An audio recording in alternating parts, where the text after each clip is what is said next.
part de la station Total de Lunéville sur la Nationale 4. On est le 31 mai 2025.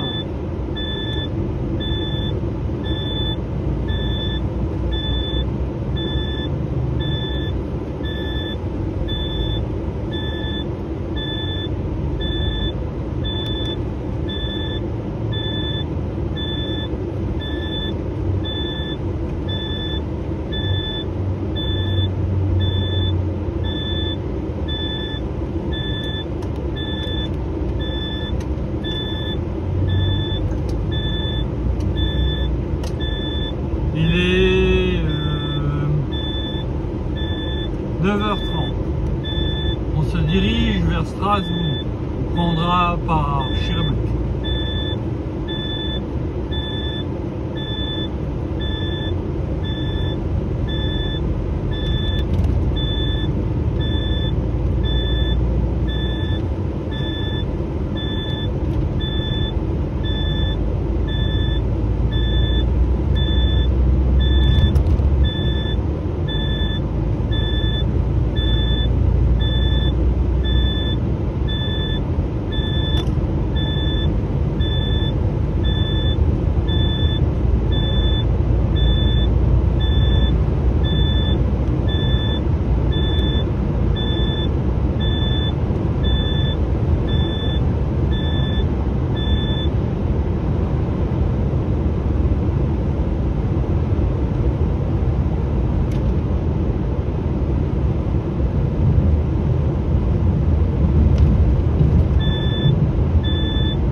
Ok Google, écoutez les informations. Voici les dernières actualités. Selon France Info, le flash, aujourd'hui à 8h51. Le fil info de 8h50. Des records de chaleur partout en France. Il n'a jamais fait aussi chaud pour un mois de mai au Cap Ferré en Gironde par exemple. Plus de 35 degrés hier, plus de 36 dans les Landes près de Montmisant. Des records battus aussi dans la Vienne avec plus de 34 degrés, même chose en Charente-Maritime et en Charente. Le PSG en finale de la Ligue des champions de football ce soir, coup d'envoi à 21h à Munich en Allemagne contre les Italiens de l'Inter Milan. Au Parc des Princes, le stade des Parisiens est à guichet fermé pour suivre la rencontre sur des écrans géants. Les 48 000 places sont parties en 3 jours. Selon RFI, Journal Monde, aujourd'hui à 5h12.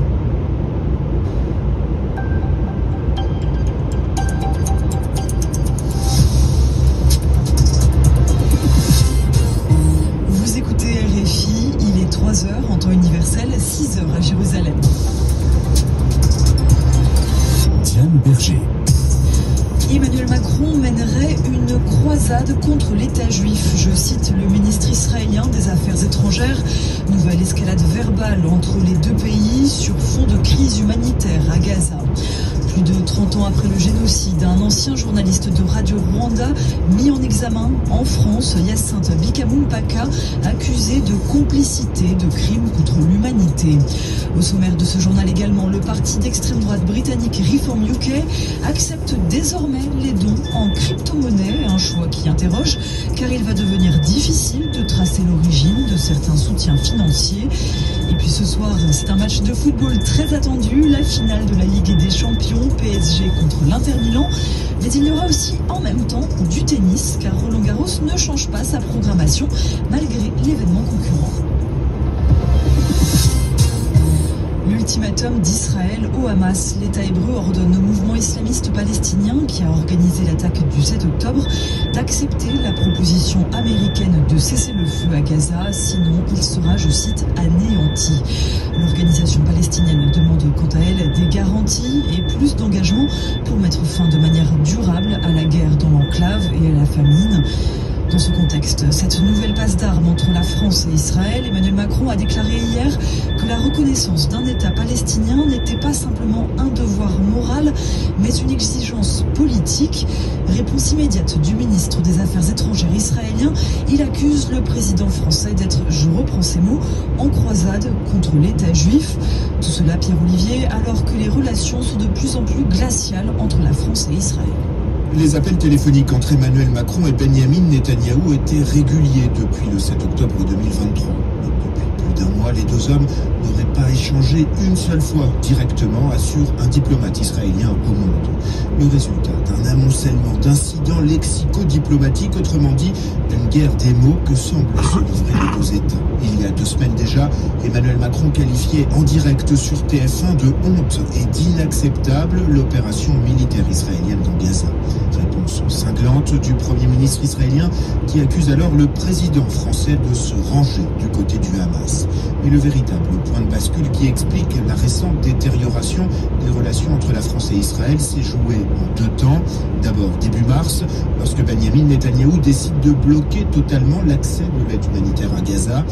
Un mois plus tard, face à l'urgence de la situation, Emmanuel Macron propose une conférence internationale à l'ONU en juin pour la reconnaissance d'un État palestinien. Hostilité immédiate et farouche du Premier ministre israélien qui assure sur X que le président Macron fait là une grave erreur. Depuis, les relations entre les deux hommes n'ont fait qu'aller de mal en pis. Pierre-Olivier, qui évoquait donc à l'instant le manque d'aide humanitaire à Gaza, le peu qui rentre dans l'enclave palestinienne. Dans 600 mètres, utilisez la voie de droite pour prendre la bretelle en direction de Saint-Dié, Colmar. Fait piller. Les Nations Unies annoncent en effet que des individus armés se sont pris hier à un hôpital de campagne dans le centre de la bande de Gaza.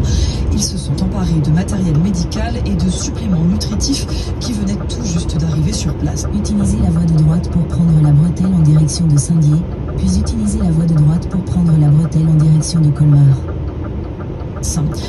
Toujours au Proche-Orient, l'armée israélienne reprend ses bombardements sur la Syrie. Selon les médias officiels syriens et une ONG, des frappes ont touché les régions de Tartous et de Latakia.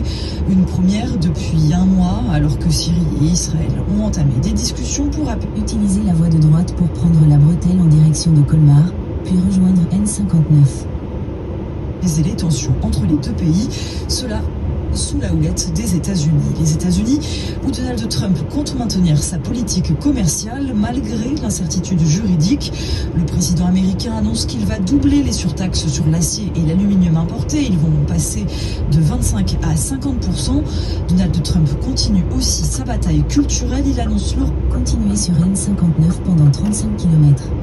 Renvoi de la directrice de la National Portrait Gallery, l'un des grands musées de Washington, une spécialiste reconnue dans son secteur, mais que le président américain juge trop progressiste. Vous écoutez toujours RFI, il est 5h04 à Paris et à Kigali. Nous vous l'avons appris il y a quelques jours, fin avril, un ancien journaliste de Radio Rwanda a été placé en détention provisoire en France. Hyacinthe Bikamumpaka est un ancien animateur star de la radio, à l'époque relais médiatique du gouvernement hutu génocidaire, et il est mis en examen donc pour complicité de crimes contre l'humanité et entente aux fins de commettre ces crimes. Les explications de Clotilde Hazard. Hyacinthe Bikamumpaka, 65 ans, a séjourné en France pendant 31 ans sans être inquiété. Il était pourtant inscrit sur la liste des noms de génocidaires de première catégorie, publiée en 1997 au journal officiel du Rwanda. Mais ce n'est qu'en 2021 qu'une enquête est confiée à l'Office central de lutte contre les crimes contre l'humanité, après que Mediapart a alerté dans un article sur la présence du suspect toujours installé en France. Lorsque l'ancien journaliste arrive dans l'Hexagone en juin 1994, alors que le Rwanda est encore en plein génocide, il fait une demande pour obtenir le statut de réfugié, refusé 3 ans plus tard par l'ancienne commission des recours des réfugiés, qui justifie clairement sa décision. L'homme est suspecté d'avoir participé au génocide.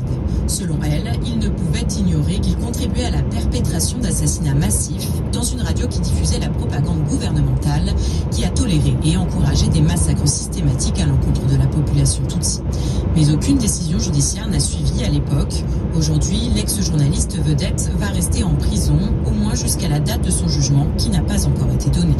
Les autorités déplorent un très lourd bilan au Nigeria après les inondations qui ont touché le centre du pays ces derniers jours. Selon une déclaration d'un porte-parole de l'Agence des gestions des urgences, on compte désormais 115 morts. Le précédent bilan, établi il y a une douzaine d'heures, était de 88 victimes. Les opérations de secours sont toujours en cours. C'est une première au Royaume-Uni. Le parti politique Reform UK, celui du leader d'extrême droite Nigel Farage, accepte désormais les dons en crypto-monnaie. L'initiative suscite des interrogations concernant la transparence de ces transactions. Écoutez ce qu'en pense Tim Bay, le professeur de sciences politiques à l'université Queen Mary de Londres. Nigel Farage is very much a crypto kind of guy. Nigel Farage est un fervent partisan des crypto-monnaies. Il a des liens avec ce secteur aux États-Unis et c'est aussi dans son ADN d'être un perturbateur.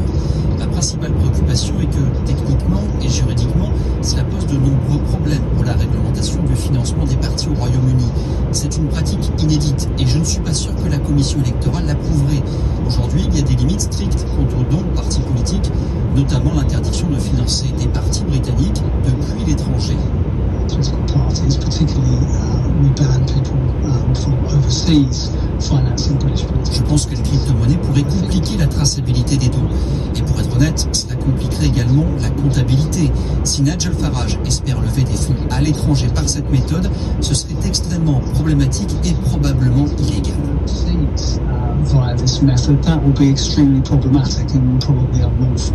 Le professeur de sciences politiques Tim Bay, il répondait à Julien Chavannes. Les crypto-monnaies et ceux qui les utilisent sont d'ailleurs au cœur d'un scandale en République tchèque. Le ministre de la Justice a présenté sa démission après plusieurs jours de polémique car son ministère a reçu un don de 40 millions d'euros en bitcoin, cela de la part d'un trafiquant de drogue. Plus aucun Français dans le tableau masculin de Roland-Garros, le célèbre tournoi de tennis de Paris où le troisième tour a commencé. Arthur Fils, en effet, a déclaré forfait hier, vendredi, à cause d'une blessure.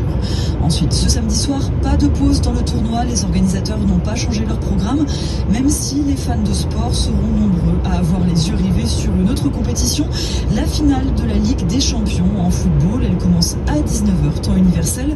Babacar Diarra, il y aura donc une voire plusieurs rencontres en cours sur la terre battue, en même temps que le match PSG Inter Milan. Le football est universel, mais pendant 15 jours à 3 semaines, Roland-Garros est un village hors du temps dédié au tennis, où Amélie Mauresmo, directrice du tournoi, a pour mission première de satisfaire ses clients. On aura 15 000 personnes qui seront là pour voir du tennis, donc on va essayer de leur proposer le meilleur programme possible. En l'occurrence, une session de nuit sur le cours Philippe Chatrier, avec le triple vainqueur de Roland, Novak Djokovic, dont le message de jeudi soir n'a donc pas été entendu. Je vais évidemment regarder si je ne suis pas en night session, ce serait sympa. Si les programmateurs de Roland-Garros m'entendent. Et si le Serbe espère ne rien savoir sur ce qui se passe à Munich, ce ne sera pas une sinécure. Les téléphones en streaming seront sûrement de sortie dans les gradins avec les réactions qui vont avec. Amélie Mauresmo ne compte pas faire la police. Si tu peux interdire à quelqu'un de checker son téléphone, je suis pas sûre. Et sur le papier, il peut y avoir 10 buts, 20 buts, 30 buts, donc si ça perturbe une ou deux fois, on vivra avec. Un point pour Mauresmo. Les 6 dernières finales de Ligue des Champions se sont toutes achevées avec 2 buts au moins. Et pour le football, donc Inter Milan contre PSG, coup d'envoi à 19h temps universel. Ce sera à vivre avec RFI, soirée spéciale. En attendant, il est 3h10 temps universel, c'est l'heure d'Accent d'Europe, Accent du monde, pardon. Selon RTL, le journal, aujourd'hui à 8h20. Mais U peut en trouver 4 fruits et légumes à prix coûtant chaque semaine. Dans les magasins U, il y a des tomates en grappe à prix coûtant et à seulement 99 centimes d'euros le kilo. Je m'entraîne pour être le premier sur le coup. Allez, 99 et 100. Retrouvez chaque semaine 4 fruits et légumes à prix coûtant. Du 29 au 31 mai dans vos magasins U, les tomates rondes en grappe à prix coûtant sont à seulement 99 centimes d'euros le kilo. 99 centimes dans vos magasins U et sur Course U. Catégorie 1,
celle de Trump, pour laquelle il était devenu quand même encombrant à cause de ses foucades, et puis celle de ses actionnaires qui demandent son retour chez Tesla au vu de la catastrophe que subit l'entreprise depuis quelques mois.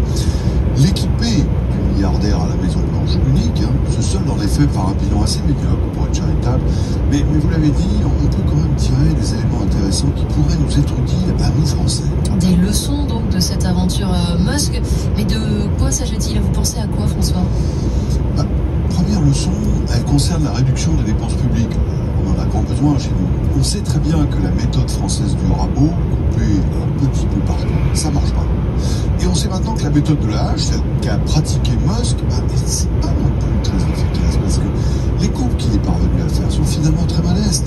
Il avait annoncé 2 000 milliards, une somme considérable, c'est 30% des dépenses fédérales.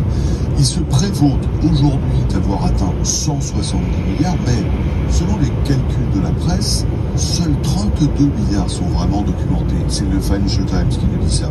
Et il s'agit pour une bonne part même de subventions, celles que le gouvernement versait aux pays les plus pauvres en particulier. Et il s'agit aussi de contrats passés qui ont été suspendus. Il n'a pas fait le plus difficile. Et puis pour le reste, il y a eu de nombreuses erreurs, comme le licenciement du personnel chargé de surveiller le stock d'armes nucléaires. Bon, pas terrible. L'irruption de jeunes codeurs de son équipe, dont le nom était tenu secret, qui ont exigé d'avoir accès à des données confidentielles, fiscales. Tout ça, ça lui a aliéné le soutien du gouvernement entier, de la population. Et vous tirez quelle morale de cette histoire? Une opération comme celle-là, elle nécessite de bien connaître le fonctionnement de l'État avant. Qu'elle se planifie de façon à changer l'organisation de l'État. C'est long, c'est difficile, mais c'est beaucoup plus efficace. Avis aux candidats à notre prochaine élection présidentielle. Pas de coupe budgétaire sérieuse sans réforme de l'État. C'est la seule garantie que les économies soient profondes et durables. Quant à l'autre leçon, elle touche au fait de mettre un patron au gouvernement. Et ce mélange des gens, il est dangereux à vos yeux? Écoutez, ça a été catastrophique pour le business de Tesla. Les ventes se sont effondrées. Sur les 4 premiers mois de 2024, en Europe, elles ont quasiment chuté de moitié. Ailleurs, c'est moins désastreux, mais c'est pas brillant. Ce sont les prises de position politiques de Musk qui ont cristallisé l'animosité et détourné les acheteurs de la marque. Là encore, leçon toute simple, un patron qui fait de la politique met en péril son business.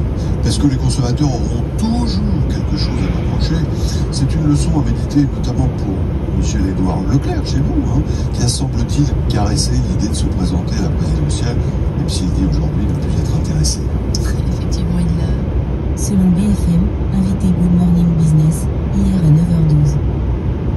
Papa, dépêche-toi, on va être en retard. Mais ma chérie, il n'y a pas école. Oh, mais je voulais faire un tour dans la Volvo. Ok, mais c'est moi qui choisis la musique. Oui. Faites de chaque moment des moments qui comptent. Avec le Volvo EX30, le SUV compact 100% électrique des 290 € par mois. Volvo EX30 Single Start, LLD 49 mois, 40 000 km, premier loyer 5 850 €, ramené à 5 500 après déduction du CE, 350 € si accord Volvo Car Finance jusqu'au 31 août. Conditions sur volvocars.fr. Pensez à covoiturer. BFM Business et RMC Découverte présente la matinale de l'économie. Good Morning Business, Sandra Gandoin. Il est presque 7h, on est ravis de vous retrouver. Bienvenue dans la matinale de l'économie. On est ensemble en direct jusqu'à 9h sur BFM Business. À la une de l'actualité, Donald Trump en lutte contre la justice américaine. Alors la Cour d'appel lui a offert un répit. Elle suspend le jugement du tribunal de commerce qui bloquait les droits de douane réciproques. La guerre commerciale continue, mais jusqu'à quand? On va en parler avec Antoine Hollard depuis Washington dans un instant. Et puis c'est un week-end sportif en perspective. La finale de la Ligue des Champions, c'est demain soir à Munich entre le PSG et l'Inter Milan. Derrière un premier sacre possible pour l'équipe parisienne, il y a des milliards. Le détail à la fin de ce journal avec Nathan Cocan. Léo Dumas, vos titres ce matin. Pas de relâche dans la guerre technologique. Washington suspend certaines exportations vers Comac, l'avionneur chinois. Des suspicions d'esclavagisme chez BYD au Brésil. Et puis Suez a trouvé son nouveau patron. Les informations de Mathieu Pechberti dans ce journal. Dans la prochaine heure, le bilan d'Elon Musk après 4 mois à la tête du Doge. A-t-il rempli ses objectifs? Ce sera le débat débat entre Guillaume Paul et Jean-Marc Daniel à 7h15. Et puis on parlera aussi de la Serbie, alors que le président serbe a rencontré il y a quelques jours la chef de la diplomatie européenne. Le pays peine à se mettre en ordre de marche pour l'adhésion à l'Union européenne. Il peine aussi à limiter ses contacts avec la Russie. On en parlera à 7h20 avec Benjamin Couteau et Caroline Noyer dans l'interview du Monde qui bouge. La matinale de l'économie, c'est parti, soyez les bienvenus. Votre rendez-vous avec Talentia, la solution finance et RH dédiée aux ETI. Avec Talentia, mettez l'IA au service de votre croissance. Good Morning Business, le journal. Et donc ce sursis, Léo, dans la guerre commerciale de Donald Trump. Oui, c'est une petite victoire pour lui. Une cour d'appel vient de rétablir les droits de douane tout juste annulés la veille par le tribunal de commerce international des États-Unis. Alors Antoine Delard, on vous retrouve depuis Washington pour BFM Business. Les taxes sont donc maintenues le temps que l'appel soit jugé sur le fond. Donc le programme commercial de Trump reste menacé.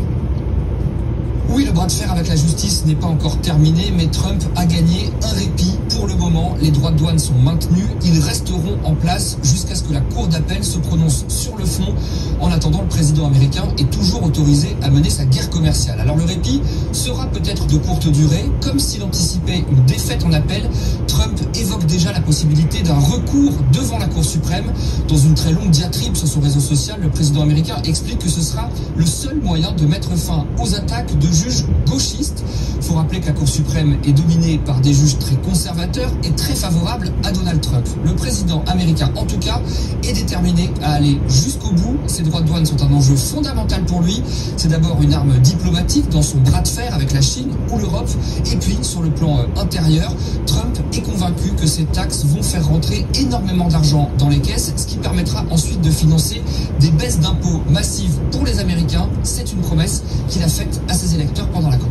Merci Antoine Delard. Et donc ce risque judiciaire qui pèse sur le programme commercial de Donald Trump et la suite logique, c'est peut-être une mise en difficulté sur les marchés également. C'est ce que nous dit Sébastien Corchia, le directeur général de Cogefi Gestion sur BFM Business.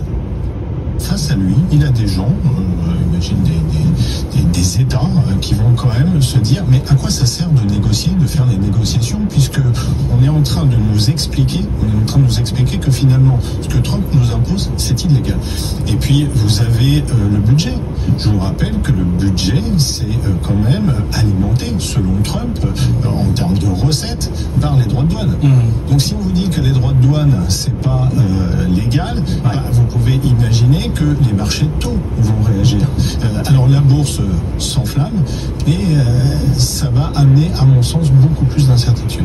Bon, alors quelles que soient les suites judiciaires, les négociations entre l'Europe et les États-Unis vont se poursuivre comme prévu, avec notamment des discussions à Paris entre Maroš Šefčovič, le commissaire européen au commerce, et ses homologues américains en marge d'une réunion de l'OCDE la semaine prochaine. La Commission européenne qui, selon le FT, a prévenu les États membres que le taux de 10% devrait à la fin être maintenu côté américain.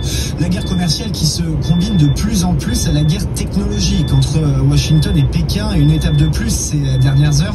D'après le New York Times, les États-Unis viennent de suspendre certaines exportations utiles au COMAC, le constructeur aéronautique chinois avec en ligne de mire les moteurs d'avion, le cœur technologique du programme. Jean-Baptiste Huette. Une fois n'est pas coutume, mais dans le domaine de l'aviation, la Chine est dépendante des Occidentaux. Pékin développe avec succès le COMAC C919, un avion monocouloir censé concurrencer Airbus et Boeing. Une vingtaine d'appareils sont déjà en service sur les lignes intérieures chinoises. Mais pour voler, le C919 dépend de pièces critiques occidentales, notamment les moteurs, les LEAP 1C, qui sont fabriqués par CFM International, co-entreprise entre l'américain GE Aerospace et le français Safran. Et c'est justement ce partenariat que Washington vient d'entraver. Le New York Times révèle que le département du commerce américain a suspendu certaines licences d'exportation en représailles aux restrictions chinoises sur les minerais critiques. Si cette décision se prolonge, elle pourrait fragiliser tout le programme C919, car oui, la Chine développe bien son propre moteur, mais il est encore en phase de test. Or, dans l'aéronautique, il faut du temps pour concevoir un moteur fiable, Pékin le sait, le président Xi Jinping aussi. D'ailleurs, il pousse depuis plusieurs années à davantage d'autonomie technologique, mais en attendant, Washington tient là une puissante carte stratégique dans le bras de fer sino-américain. Et puis du côté de Boeing, le patron espère augmenter considérablement les cadences de production du 737 MAX. Il attend l'approbation des autorités américaines, peut-être en milieu d'année selon lui, ce qui serait plus vite qu'attendu, de quoi soutenir le titre Boeing hier à Wall Street, en hausse de plus de 3% à la clôture. Le chinois BYD en pleine tempête au Brésil, Léo. Oui, le constructeur et 2 de ses sous-traitants sont visés par une plainte pour trafic international d'êtres humains. C'est le ministère public du Travail de l'État de Bahia qui porte les soupçons après des inspections qui ont permis, selon lui, de secourir 220 ouvriers chinois. Ils travaillaient dans des conditions semblables à de l'esclavage sur la construction d'une usine BYD près de Salvador. Toujours dans l'actualité des entreprises, une information BFM Business ce matin, Suez tient son nouveau patron. Oui, c'est l'actuel directeur financier d'EDF, Xavier Gir, qui a été choisi par les 3 actionnaires du spécialiste de l'eau et des déchets. Et sa mission sera de réduire les coûts, Mathieu Pechberti. Cela faisait 6 mois que Suez peinait à trouver un patron. La nomination de Xavier Gir doit intervenir la semaine prochaine. Reste à savoir s'il sera directeur général ou PDG. L'actuel président Thierry Léo pourrait alors conserver son poste qu'il occupe depuis le début de l'année suite au départ de l'ancienne PDG de Suez, Sabrina Soussan. Les actionnaires, les fonds Meridiam et l'américain GIP ainsi que la Caisse des dépôts ne parvenaient pas à s'entendre sur un candidat alors que le patron de Getlink, Yann Lerich, était encore en lice et que l'ancien PDG d'Orange, Stéphane Richard, était donné favori il y a quelques mois. Xavier Gir devra réduire les coûts de Suez dont les activités eau et déchets souffrent en France. Le marché de l'eau a reculé l'an passé et les 3 acteurs, Suez, Veolia et SOR, cassent les prix. L'actuel directeur financier d'EDF connaît le secteur de l'eau et des déchets puisqu'il a commencé sa carrière chez le grand rival Veolia, un passage qui risque d'ailleurs de faire grincer les dents chez Suez. Du mouvement également chez Dior, et c'est une page qui se tourne puisque Maria Grazia Quiuri, la directrice artistique des collections féminines, quitte la maison. La créatrice s'en va d'elle-même après 9 années en poste, Léa Rojo. Première femme à avoir occupé ce poste chez Dior, Maria Grazia Quiuri, 61 ans, a marqué les esprits. Rares sont les créateurs qui restent plus de 5 ans à la direction artistique d'une maison de couture. C'est en 2016, après avoir travaillé pendant 17 ans chez Valentino, qu'elle rejoint Dior. En quelques années seulement, elle impose sa vision de la marque avec des créations féministes et plus confortables. Au-delà de ses engagements, Maria Grazia Quiuri, c'est aussi un succès commercial. Elle est à l'origine de plusieurs best-sellers comme le sac cabas brodé Christian Dior. Depuis son arrivée, les ventes de Dior Couture sont passées de 2 milliards d'euros en 2017 à 9 milliards en 2023 selon HSBC. Il est encore tôt pour connaître le nom de son successeur, mais certains profils se distinguent déjà, comme celui de Jonathan Anderson à la tête des collections hommes depuis avril dernier. Et s'il est choisi, il deviendrait le premier styliste à diriger à la fois les collections hommes et femmes chez Dior.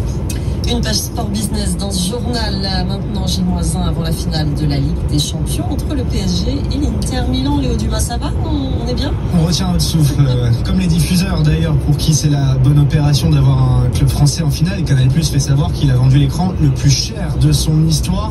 Des prix qui s'envolent également pour M6, le diffuseur en clair de ce match. Bon coup donc pour les médias et Nathan Cocampo. Bon coup également pour le PSG avec des millions d'euros qui sont en jeu. Oui Léo, 150 millions d'euros. C'est ce que devrait toucher le PSG s'il soulève la coupe aux grandes oreilles demain. Prime de participation, de performance, droit TV, selon le calcul du journal L'Équipe. Victoire ou défaite, le PSG toucherait dans tous les cas à minima 138 millions d'euros, auxquels il faut encore ajouter les recettes de la billetterie pour les 8 matchs joués à domicile, autour de 30 millions d'euros. Les ventes en boutique, le PSG vend en moyenne 1 million de maillots chaque saison. 11 boutiques officielles ont été ouvertes à l'étranger. Une saison record pour le club et un chiffre d'affaires qui devrait largement dépasser les 800 millions d'euros de l'an dernier. Le PSG qui a tout de même dépensé plus de 2 milliards d'euros rien qu'en transfert de joueurs depuis le rachat du Qatar en 2011. Des sommes importantes, Nathan, et des prix qui s'affolent si on souhaite voir la finale au premier plan. Oui, ces derniers jours, on a vu une envolée des prix des billets d'avion pour Munich, des allers-retours qui atteignent les 1000 euros. Le PSG a vendu en un rien de temps ses 18 000 places dans le stade de Munich à ses abonnés, de 70 à 950 euros. Et sur les plateformes de revente, les billets restants dépassent désormais les 2400 euros. Autre option, le Parc des Princes. Le club organise une diffusion exceptionnelle avec écran géant. 48 000 places vendues entre 10 et 40 euros parties en quelques heures, revendues plusieurs centaines d'euros. Dans 3 km, prendre la sortie D424 en direction de Moyen-Moutier, Sonone. en ligne ces derniers jours. Et il y aura aussi des millions d'euros de retombées économiques pour la France, Nathan. Le club crée plus de 2000 emplois directs et indirects avec des bénéfices dans la restauration, les commerces, les transports ou encore bien sûr l'hôtellerie. Rien que l'an dernier, le PSG arrivé en demi-finale de la Ligue des Champions a apporté plus de 240 millions d'euros à la région Île-de-France. Alors avec un tel parcours sportif cette année, on peut s'attendre à bien plus. Voilà, Léo Dumas est en hyperventilation, mais bon, j'espère que tout va bien se passer. Merci Nathan, et pour finir, prenez le train plutôt que l'avion, vous aurez des congés supplémentaires. Oui, ce dispositif existe depuis quelques années au Royaume-Uni. Il arrive à petits pas ici en France après les RTT. Voici les TTR, les congés temps de trajet responsables. Explication avec Simon Tenenbaum. 2 jours par an l'an dernier et le double cette année. La start-up Équipe, qui fournit des titres restaurants éthiques et solidaires, propose à ses 8 salariés de partir en vacances sans polluer et sans perdre de congés payés ou de RTT. Julien Derville a mis en place les TTR, les congés temps de trajet responsables. J'ai un salarié qui est parti au Maroc en train-bateau. C'est là où je me suis dit c'est pas normal, c'est pas cohérent que quelqu'un fasse un effort. Généralement, faire ce voyage-là, ça coûte un peu plus cher de prendre le train et le bateau. Et qui, en plus, devrait donc poser des jours de congés supplémentaires. Le concept est apparu de l'autre côté de la Manche pour justement résoudre l'un des freins au voyage en train, le temps. 150 entreprises européennes ont suivi le mouvement et adopté cette mesure. En France, la plateforme de bureau Ubique a été le pionnier. Dans 600 mètres, prendre la sortie D424 en direction de Moyen-Moutier, Sonone. Suivi par une vingtaine d'autres entreprises, dont Équipe. Première année, le salarié avait juste à nous envoyer un justificatif. Depuis cette année, ce qu'on a fait, parce qu'on trouvait que c'était pas encore assez utilisé au sein d'équipe, c'était qu'on demande en fait à chaque salarié, en plus, de poster une photo de lui pendant son voyage. Prendre la sortie D424. À poster sur notre outil de messagerie interne. Comme ça aussi inspire, donne des idées, rappelle que ça existe. Dans 200 mètres, au rond-point, prendre la 4e sortie sur D424. Encourager à limiter l'empreinte carbone tout en avantageant les salariés. Cela rend aussi les entreprises plus attractives. Une manière d'attirer des profils jeunes et de fidéliser les effectifs. Voilà pour le journal, la bourse tout de suite. Dans 300 mètres, au rond-point, prendre la 2e sortie sur avenue du Général de Gaulle, D424. Wall Street s'est essoufflé hier, timide hausse à la clôture. Avec 3 indices américains qui ont gagné entre 0,3 et 0,4%. Quelle déception quand même, hein. Même la hausse de 3% de Nvidia n'a pas réussi à porter l'ensemble du secteur de la tech, loin de là. Regardez Apple, Microsoft ou encore Alphabet, ces 3 titres ont clôturé stable. Le fait que la Cour d'appel fédérale américaine a temporairement rétabli les droits de douane a vite calmé les ardeurs, hein. Souvenez-vous, hier matin à la même heure, on avait des futurs américains qui étaient en hausse de 2%. Et donc finalement, hier soir à la clôture, c'était une timide hausse parce que la visibilité reste faible sur ces droits de douane et surtout pour les entreprises. Au rond-point, prendre avenue du Général de Gaulle. Gardez Gap. Continuez sur D424 pendant 7 km. Qui fait notamment des suites, hein, bien connus, a perdu 15% hier soir après bourse, après avoir publié ses résultats, parce que le groupe revoit à la baisse ses perspectives pour cette année à cause des droits de douane, sachant qu'ils ont anticipé, hein, ils disent les droits de douane, l'impact sera à partir du second semestre. Regardez également ce que dit Best Buy, c'est une enseigne de distribution de matériel informatique, ou encore HP, 2 titres qui étaient en baisse de 7% hier soir après la clôture, à cause de ces effets de droits de douane, hein, qui obligent ces entreprises à revoir à la baisse leurs perspectives pour cette année. En tout cas, ce de nouvelles des guerres porteurs ce matin. Le Japon qui est en hausse de 1,5% hier matin perd 1,5% ce matin, quand à Paris le CAC 40 qui était sur un gain de 1% hier à l'ouverture a fini stable. Et la fin de semaine devrait se faire en roue libre en Europe, hein. C'est la dernière séance du mois de mai et les volumes d'échange sont très faibles. Aujourd'hui, on va regarder l'inflation américaine. Ouais, c'est vraiment la statistique du jour. Tout à l'heure à 14h30 heure française, inflation qui sera publiée hors alimentation, hors énergie, qui devrait ressortir stable, hein, à 2,5%. C'est vraiment l'enjeu, hein, actuellement aux États-Unis, cette inflation, avec les droits de douane, et puis également l'enjeu pour la Fed, hein, la banque centrale américaine, qui est engluée avec la politique de Donald Trump, et puis qui attend avant de baisser ses taux, hein, puisque vous avez bien sûr toujours une inflation qui est présente aux États-Unis, et puis surtout un taux de chômage qui reste robuste, hein, à 4%. Merci beaucoup Étienne Braque, on vous retrouve dans le journal de 7h30. Le débat Paul Daniel aujourd'hui. Good Morning Business, le débat. Guillaume Paul face à Jean-Marc Daniel. Bonjour messieurs. Bonjour Sandra. Parler d'Elon Musk et de son bilan après 130 jours à la tête du Doge. Guillaume Paul. Il était venu pour dégraisser le mammouth, comme disait Claude Allègre en son temps. Alors il a dégraissé beaucoup moins que ça, mais il a fait déjà pas mal de dégâts. Je rappelle juste quelques chiffres. Quand il arrive à la tête du Doge, il dit voilà, on est entre 6 000 et 7 000 milliards de dollars de dépenses publiques fédérales tous les ans aux États-Unis. Moi, je vais en supprimer 2 000. Et vous allez voir, ça va être du concret. Je vais sauver l'Amérique de la faillite et ça va être du concret parce que pour montrer aux Américains que ça marche, je vais envoyer à chaque Américain un chèque de 5 000 $. Bon. Et puis quelques semaines après, il nous dit en fait, ça sera pas 2 000 milliards, ça sera seulement 1 000 milliards de dollars. Et finalement, au moment où il s'en va, on se rend compte, alors les estimations sont de cet ordre-là, qu'il a dû sabrer d'environ 170 milliards de dollars de dépenses fédérales américaines. C'est-à-dire qu'il a fait 8% de ce qu'il espérait faire. Alors 8%, beaucoup moins que prévu, mais quand même beaucoup, parce que tout ça a eu des effets quand même assez conséquents. Il a fait partir d'eux-mêmes ou sous le coup de plan de licenciement quelques 280 000 agents fédéraux, même si la justice a annulé certains de ces plans après. Il a voulu s'attaquer au régime fédéral de retraite par répartition. Il a voulu s'attaquer à la couverture santé des plus pauvres. Là, c'est Donald Trump qui lui a dit non clairement. Il a voulu réduire à la portion congrue les effectifs de plusieurs agences publiques. Il y a eu quelques bourdes aussi quand il a essayé de supprimer et de licencier certains des 350 agents essentiels à la bonne tenue du programme nucléaire américain. Il a fait marche arrière. Tout ça, finalement, s'est conclu sur un flop catastrophique. Et c'est peut-être ça le plus intéressant, le plus important. Sans ligne directrice. Il n'y a eu aucune ligne directrice du début à la fin dans cette histoire. Tout ça pour dire que rationner, oui, pourquoi pas, et le débat a été lancé avec ce qu'a fait Trump. Mais s'il n'y a pas de raisonnement derrière, s'il n'y a pas de ligne directrice, rationner sans raisonnement, ça peut pas marcher. Oui, c'est un vaste fourre-tout, comme la politique de Trump. Est-ce qu'on a une idée, Jean-Marc Daniel, des conséquences sur les finances publiques américaines réellement? Alors, je crois qu'effectivement, Guillaume vient de le dire, il était arrivé avec des ambitions. Les 2 000 milliards qui étaient annoncés, ça correspondait pratiquement au déficit budgétaire américain. Je dis pratiquement parce qu'il continue à se creuser, le déficit budgétaire américain. Janet Yellen, qui était le secrétaire au Trésor de l'administration démocrate sortante, avait dit on va essayer de faire en sorte qu'on ne dépasse pas 2500 milliards de déficit budgétaire par an. Et le dernier trimestre des démocrates s'est terminé par 700 milliards de déficit, c'est-à-dire une base annuelle de 2800 milliards de dollars.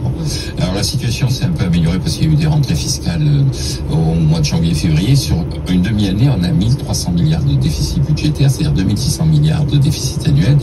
Une somme qui est colossale, c'est-à-dire que on est aux alentours de 6-7% du PIB et Moody's annonce que compte tenu des décisions qui ont été prises, on va vers 9% de déficit en situation de paix. C'est-à-dire que les grandes périodes de déficit, ça a été en situation de paix la Covid, qui était une période un peu exceptionnelle, sinon c'est les périodes de guerre.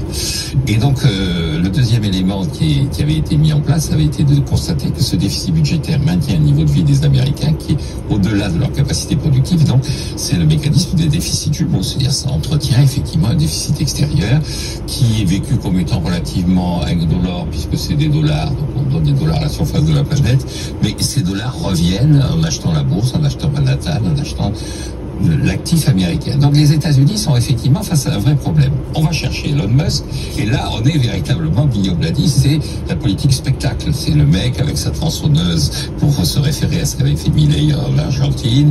C'est on s'abat sur l'USAID en disant c'est un repère de woke, donc on va leur tomber dessus. Et puis on organise effectivement des conférences tout à fait spectaculaires où on menace telle ou telle administration. Bon, derrière tout ça, il y a effectivement un mélange donc de spectacle et d'improvisation.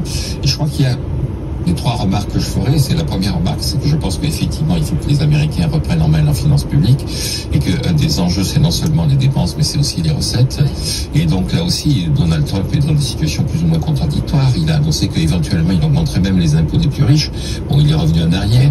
Il y a une vraie réflexion sur la structure des finances publiques américaines. Et le deuxième élément, c'est que je rappelle quand même que un des principes fondamentaux de la démocratie, qui est la démocratie américaine, hérité des principes de la démocratie britannique, c'est l'article 4 de la déclaration de 1689, la déclaration des droits qui fonde la démocratie mondiale. Et l'article 4, c'est radar fixe à 500 mètres.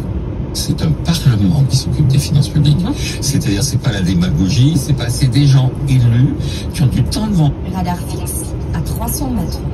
eux, qui réfléchissent, et donc il serait temps que le Parti républicain s'empare du vrai problème, puisque c'est lui qui est plus ou moins dans la situation. Radar fixe à 100 mètres.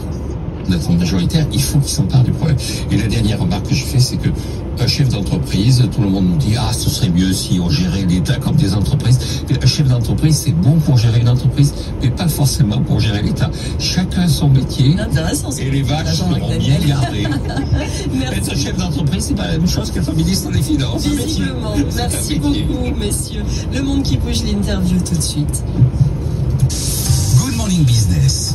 Le monde qui bouge, l'interview. Avec Caroline Noyer qui m'a rejoint sur ce plateau, nous recevons Benjamin Couteau, chercheur au Centre Grande Europe de l'Institut Jacques Delors. Bonjour Benjamin. Merci d'être avec nous. On va parler de la Serbie aujourd'hui avec Caroline, chef de la diplomatie européenne, s'est rendue à Belgrade il y a quelques jours. Elle y a rencontré le président serbe. Dites-nous déjà où en est concrètement l'adhésion de la Serbie à l'Europe. On rappelle qu'elle est candidate depuis 2012. Exactement. C'est une adhésion qui est peut-être la plus compliquée en dehors de la Turquie aujourd'hui, qui est, on sait, le processus est gelé. C'est une adhésion qui est très compliquée parce que c'est un pays qui est économiquement prêt, qui est au sein des Balkans occidentaux, la région qu'on appelle dans cette zone de l'Europe qui n'est pas encore dans l'Union européenne. Dans cette zone des Balkans occidentaux, c'est le pays le plus peuplé, le plus riche, qui a l'économie la plus développée. Donc c'est un pays central, mais au niveau politique, ça bloque. Et on le voit depuis quelques mois, on est face à des manifestations qui sont parmi les plus massives de l'histoire de la Serbie. On a vu le 15 mars la plus grosse manifestation depuis 1991, depuis la chute de la Yougoslavie. Donc politiquement, ça bloque parce que pour entrer dans l'Union européenne, il faut respecter plusieurs critères, dont un critère démocratique, un critère politique. Dans 400 mètres, au rond-point, continuez tout droit sur zone d'activité avenue Salm, D424. De l'état de droit, des droits fondamentaux, des droits des minorités et un critère économique. Donc ça va sur l'un, mais pas forcément sur l'autre. Et c'est ça aujourd'hui qui pose tout le problème. Aleksandar Vučić, il est au pouvoir depuis que la Serbie a commencé les négociations. Candidate en 2012, début des négociations en 2014. Et depuis 2014, il y a eu beaucoup de progrès qui a été fait. 22 chapitres ouverts, ce qui n'est pas négligeable, mais il n'y a pas de chapitres qui ont été fermés. Ça, c'est quand on arrive près de la fin des négociations et on n'est pas prêt d'en voir avec ce qui se passe aujourd'hui. Donc pour résumer, si on vous comprend bien, tant que Aleksandar Vučić est au pouvoir, le pays ne répond pas aux critères d'intégration de Kaja Kallas aux critères d'intégration tout court pour l'intégration à l'Union européenne. J'aimerais croire que sous Aleksandar Vučić, la Serbie puisse adhérer à l'Union européenne. En tout cas, c'est l'objectif que s'est fixé l'Union européenne, l'objectif que s'est fixé la France, de faire rentrer les pays des Balkans occidentaux dans l'Union européenne. Mais on voit qu'en fait, depuis effectivement plus de 10 ans au pouvoir, il n'y a pas de progrès concret qui a été fait. Et on a aujourd'hui, Kaja Kallas l'a répété, on a besoin de réformes au niveau du processus électoral, de la liberté des médias, de la liberté de la presse, pour lutter contre la corruption. Et tout ça, ça ne se fait pas. Au contraire, j'allais dire, il y a le critère démocratique, il y a le critère politique, il y a aussi la question de l'alignement en matière de politique étrangère, ce qui est plus fondamental que jamais à l'époque où la Russie met une guerre d'agression contre l'Ukraine. Aleksandar Vučić était il y a 3 semaines à Moscou pour célébrer la parade du 9 mai. Et ça, c'est inacceptable. Kaja Kallas l'avait dit, il l'a fait pourtant. On ne voit pas aujourd'hui les conséquences qui devraient être celles d'un dirigeant d'un État candidat qui se rend à Moscou. Et ça, on a besoin que l'Union européenne agisse dessus. D'autant que ça aurait pu n'être qu'un symbole, effectivement, cet aller-retour le 9 mai pour ce défilé militaire du jour de la victoire. Mais en plus, il y a des contrats avec la Russie. Belgrade et la Russie ont prolongé le contrat qui les lie pour l'approvisionnement en gaz russe à des prix intéressants. Il faut rappeler que la Russie est le principal fournisseur de gaz de la Serbie encore pour le moment. Et cette relation, effectivement, elle pose problème. Complètement. C'est une relation qui, par contre, j'idéaliserai pas. Je pense qu'il faut raison garder. Aleksandar Vučić, depuis qu'il est au pouvoir, ce qu'il a appris à faire parfaitement, et ça attend peut-être ses limites aujourd'hui, c'est un jeu d'équilibriste où il va à Pékin, il va à Moscou, il va à Bruxelles, il dit ce que ses partenaires veulent entendre et il arrive à tirer parti du maximum qu'il peut avoir de chacun de ses partenaires en se disant ça va tenir. Le problème, c'est que dans l'Union européenne, on n'est pas seulement un partenaire économique, on est aussi une union fondée sur des valeurs. Et si on ne respecte pas ces valeurs, on ne peut pas rentrer dans le club. Donc on ne peut pas se dire État candidat et ensuite faire le contraire de l'autre côté. Sur la question de l'approvisionnement en gaz, c'est sûr que c'est problématique que la Serbie soit dans une démarche de continuer à s'approvisionner au gaz quand l'Union européenne fait marche arrière. Au sein de l'Union européenne, on a aussi la Hongrie, la Slovaquie qui bloquent et d'ailleurs qui sont très alliés d'Aleksandar Vučić, les premiers ministres Fico et Orban. Donc on a aussi nos problèmes. En ce qui concerne la Serbie, c'est que la différence, ils ne sont pas encore rentrés dans le club. S'ils veulent le faire, faut s'aligner sur l'Union européenne, pas seulement en matière de gaz, mais aussi en matière de politique étrangère. Aujourd'hui, quand on est un pays candidat, qu'on n'applique pas les sanctions vis-à-vis du Bélarus et de la Russie, c'est très problématique. Avec Allah l'a rappelé, si on ne le fait pas, on ne rentre pas dans l'Union européenne. Les Serbes demandent le contraire. Alexander Vučić ne le fait pas. Est-ce que ça va le faire tomber à un moment donné? C'est ce qu'il nous reste à voir. Les services de renseignement extérieurs russes ont accusé hier les entreprises d'armement serbes d'essayer de tirer dans le dos de Moscou. Ces services de renseignement leur reprochent d'avoir envoyé des milliers d'obus et des millions de cartouches d'armes automatiques à l'Ukraine. C'est une illustration, une fois de plus, de cette position d'équilibriste dans laquelle se trouve Belgrade. Exactement. Il y a une question qui se pose, c'est pourquoi ne va-t-on pas plus loin avec la Serbie quand depuis 2022 il n'applique pas les sanctions et quand on voit des manifestations massives. On compte aujourd'hui sur la Serbie pour aider l'Ukraine, au moins financièrement, ce que fait déjà la Serbie. Bien sûr, ça ne plaît pas aux Russes. Et les Russes essaient de tirer parti de cette relation. Comme on essaie de tirer parti de cette relation, je le disais, aujourd'hui, on est peut-être à un point de rupture. Est-ce qu'Alexander Vučić va réussir à continuer ce jeu d'équilibriste-là? Jusqu'à présent, il le faisait avec le soutien du peuple. On voit qu'aujourd'hui, il y a une majorité des manifestants qui soutiennent, une majorité de la population qui soutient les manifestants. Peut-être que ça peut le faire plier. Et autre chose, peut-être que ses partenaires peuvent le faire plier parce que peut-être qu'il y a une bonne relation avec Moscou, mais Alexander Vučić, c'est aussi un proche aujourd'hui sur la scène européenne d'Emmanuel Macron. On a vendu des Rafales à la Serbie. On est très content de ce contrat qui permet qui permet à l'industrie de défense française de s'exporter. On est très content de ce contrat-là. On a aussi remporté la gestion de l'aéroport de Belgrade, le contrat pour le métro de Belgrade. Donc aujourd'hui, ça profite économiquement, mais il faut peut-être se dire que quand on fait de l'élargissement une priorité, comme l'a fait Emmanuel Macron, en particulier aux Balkans occidentaux, quand on fait cet élargissement une priorité, si on veut que le pays qui adhère à l'Union européenne soit un pays qui respecte nos valeurs, il faut aussi peut-être faire des compromis sur l'aspect économique et ne pas se laisser amadouer par quelques contrats. Oui, effectivement. Merci beaucoup, Benjamin Cousteau, chercheur au Centre Grande Europe de l'Institut Jacques Delors, d'avoir été avec nous. Caroline, je vous retrouve dans un instant pour votre chronique. Dans un instant, la dérive budgétaire de la France va-t-elle lui coûter son double A? Réponse ce soir avec le verdict de Standard & Poor's. On en parle dans un instant avec Étienne Braque. Dans le journal, à tout de suite. Good Morning Business, le journal. 7h30, les titres, Léo. Le double A est en jeu. S&P va rendre son verdict sur la dette française ce soir. Alors, pour tenir les comptes, Bercy envisage un coup de rabot sur le crédit d'impôt emploi à domicile. Son coût a flambé ces dernières années. Et puis, le présidentiel le coup d'écoute ce dimanche, elle pourrait se jouer dans les campagnes polonaises. C'est le jour J pour la dette française. L'agence S&P réévalue ce soir la note souveraine de la France après avoir revu en février sa perspective de stable à négative. Alors Étienne Braque, la prochaine étape pour la France, c'est la perte du double A. Et S&P qui s'inquiète depuis longtemps de la dérive budgétaire de la France. Souvenez-vous, en mai 2024, l'agence avait fait passer la note d'un double A à un double A-.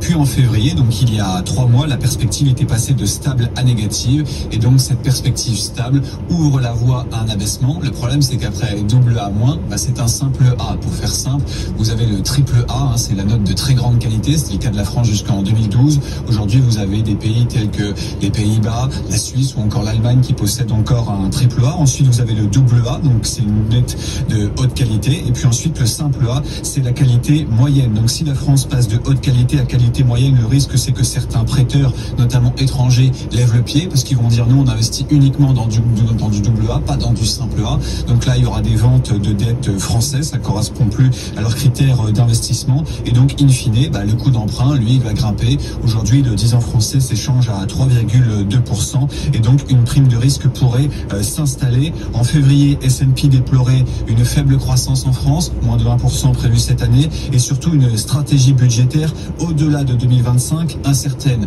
Le problème, c'est que depuis février, la trajectoire budgétaire, elle est toujours incertaine.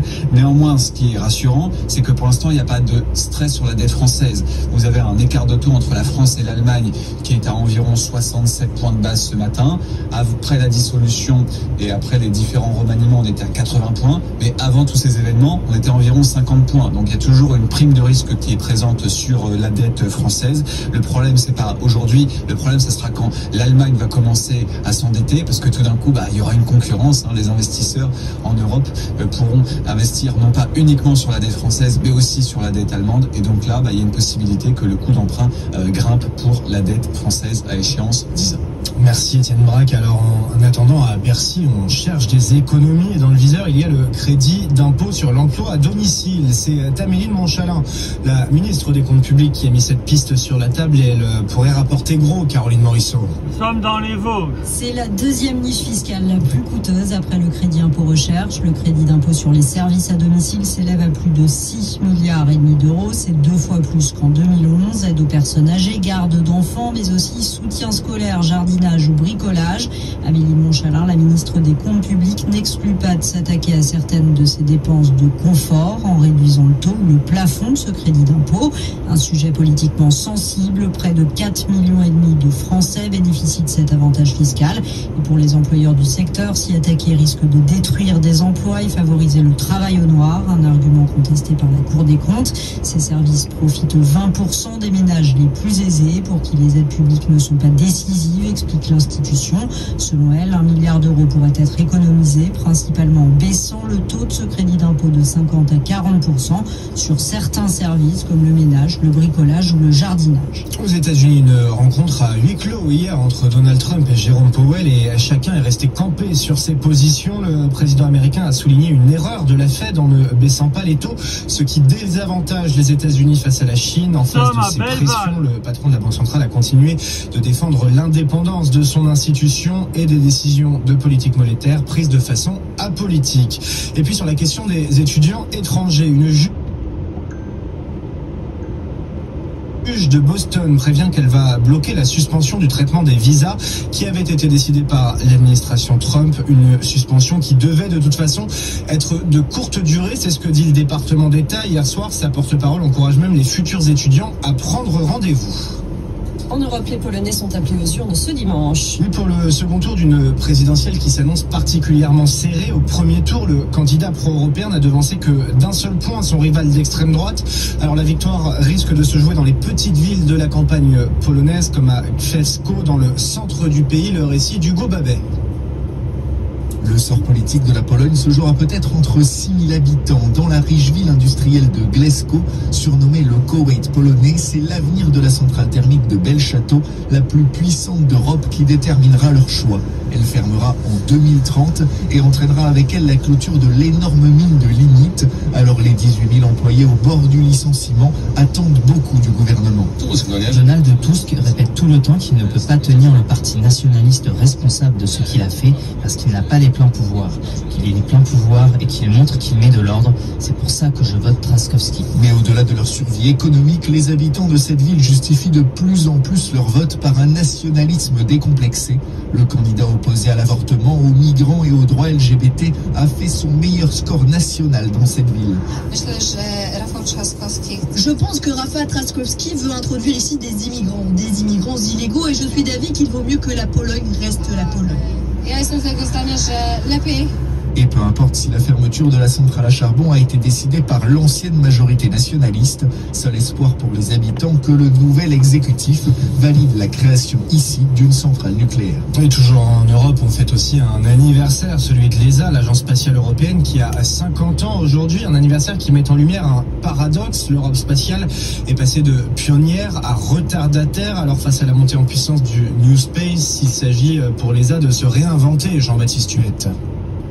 50 ans, l'âge de la célébration et de l'introspection. Car si l'ESA a été l'un des précurseurs du spatial mondial, pionnière dans les satellites d'observation, les sondes interplanétaires, la coopération scientifique, elle a perdu du terrain, notamment dans les lanceurs, avec la dynastie Ariane, fierté européenne, mais aujourd'hui dépassée. Ces 15 dernières années, les États-Unis, la Chine, l'Inde ont pris une longueur d'avance avec des programmes plus rapides, moins chers, plus compétitifs, longtemps perçus comme une institution rigide, freinée par la logique du retour géographique, cette règle qui répartit les contrats entre pays membres.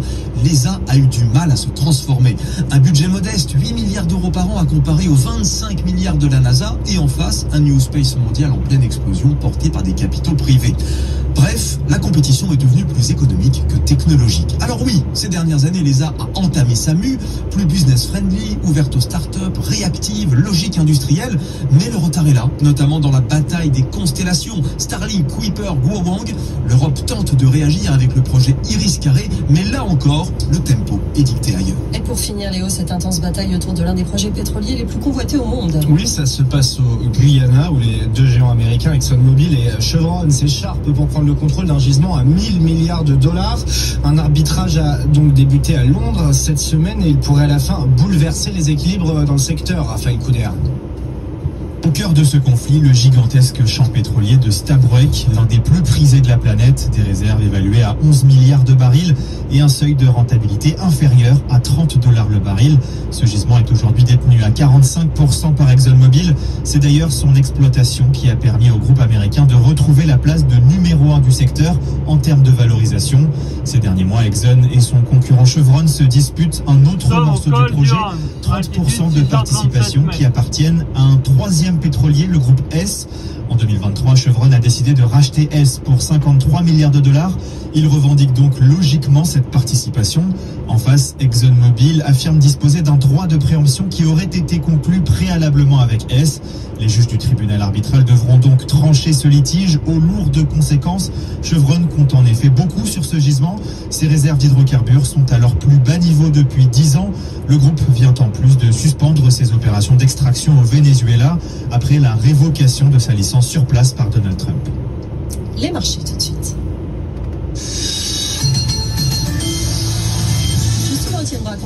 On regarde le pétrole aujourd'hui. Oui, à $63 ce matin pour un baril de Brent. Figurez-vous que le pétrole est en passe d'enregistrer sa deuxième séance dans le rouge.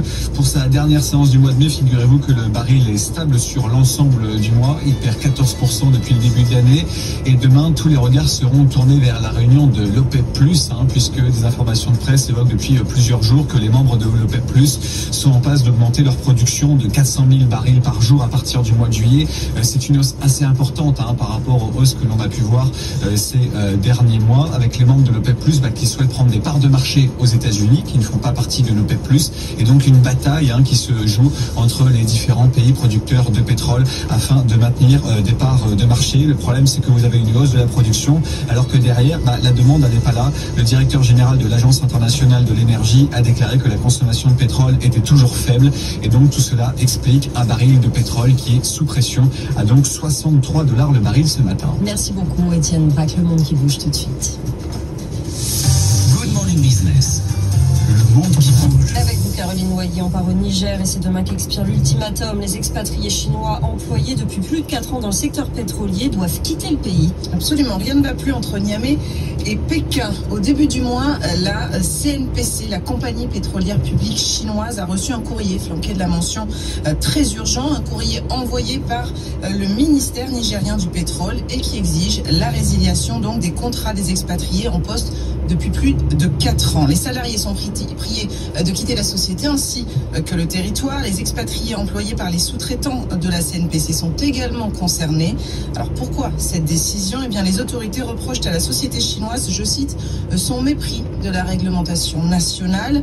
Elles invoquent notamment une ordonnance datant d'août 2024 selon laquelle les entreprises opérant au Niger doivent privilégier l'emploi de la main-d'œuvre nigérienne, l'utilisation de biens et de services locaux ainsi que le transfert de technologie. C'est-à-dire que Pékin est dans le collimateur de la junte depuis quelques mois, Caroline. Oui, la junte qui veut renforcer son contrôle sur les ressources naturelles. En mars dernier, 3 dirigeants chinois d'entreprises pétrolières, dont la CNPC ainsi que Soraz et WAPCO, ont été sommés de quitter le territoire sous 48 heures. La décision qui avait provoqué l'étonnement puisque jusqu'en début d'année, Sandra, eh bien, les rapports avec les militaires étaient plutôt bons. La Chine extrait l'or noir du Niger depuis 2011. Nous ne sommes pas satisfaits de la manière dont les richesses sont réparties entre l'État du Niger et le partenaire, avait alors déclaré le ministre du pétrole, exigeant la révision des contrats. Saabi Oumarou avait aussi demandé la nomination de Nigériens à des postes de direction ainsi qu'une uniformisation des salaires. Selon le ministre, l'an dernier, un employé chinois du secteur était payé plus de $8600 par mois contre 1200 pour un Nigérien occupant le même poste. Les hauts responsables de la compagnie pétrolière publique chinoise ont tenté négocié, mais visiblement en vain. Mais la Chine demeure le plus grand investisseur étranger du pays. Oui, Pékin est un partenaire économique majeur et encore plus depuis la rupture opérée dans le sillage du coup d'État avec plusieurs puissances occidentales. Les autorités nigériennes aussi ont poussé Orano vers la sortie en décembre dernier en prenant le contrôle de sa filière minière Somaïr. Le Mali et le Burkina Faso, eux aussi dirigés par des juntes militaires, ont de la même manière pris une série de mesures pour réaffirmer leur contrôle sur leurs vastes ressources. Mais les liens avec la Chine pèsent lourd dans l'économie nigérienne. C'est pour ça que même si aucun accord n'a été trouvé pour l'heure, les autorités se disent ouvertes au dialogue. Le Niger tire aujourd'hui la plus grande partie de ses revenus pétroliers des 3 sociétés sous contrôle chinois. Une dégradation plus importante des relations pourrait avoir des répercussions majeures, notamment sur l'exportation du pétrole brut vers le Bénin. C'est un projet phare de la coopération énergétique entre Pékin et Niamey. Merci beaucoup Caroline Noyer. Dans un instant, le grand entretien de la matinale. Je reçois Stéphane Junique, président du groupe Vive, acteur mutualiste de santé et de protection sociale. On va parler évidemment de notre système de santé à bout de souffle. Quelles sont les solutions? À tout de suite. Good Morning Business, le grand entretien. Le grand entretien, je suis ravie de recevoir Stéphane Junique, président du groupe Vive. Bonjour, merci d'être sur ce plateau. Rappelez-nous ce que c'est le groupe Vive, ce groupe mutualiste de santé. C'est le groupe leader mutualiste en santé, c'est-à-dire qu'avec les mutuelles qui sont aujourd'hui à l'intérieur du groupe, nous protégeons plus de 10 millions de Français avec Harmonie Mutuelle, MGN, la Mutuelle Nationale des Territoriaux.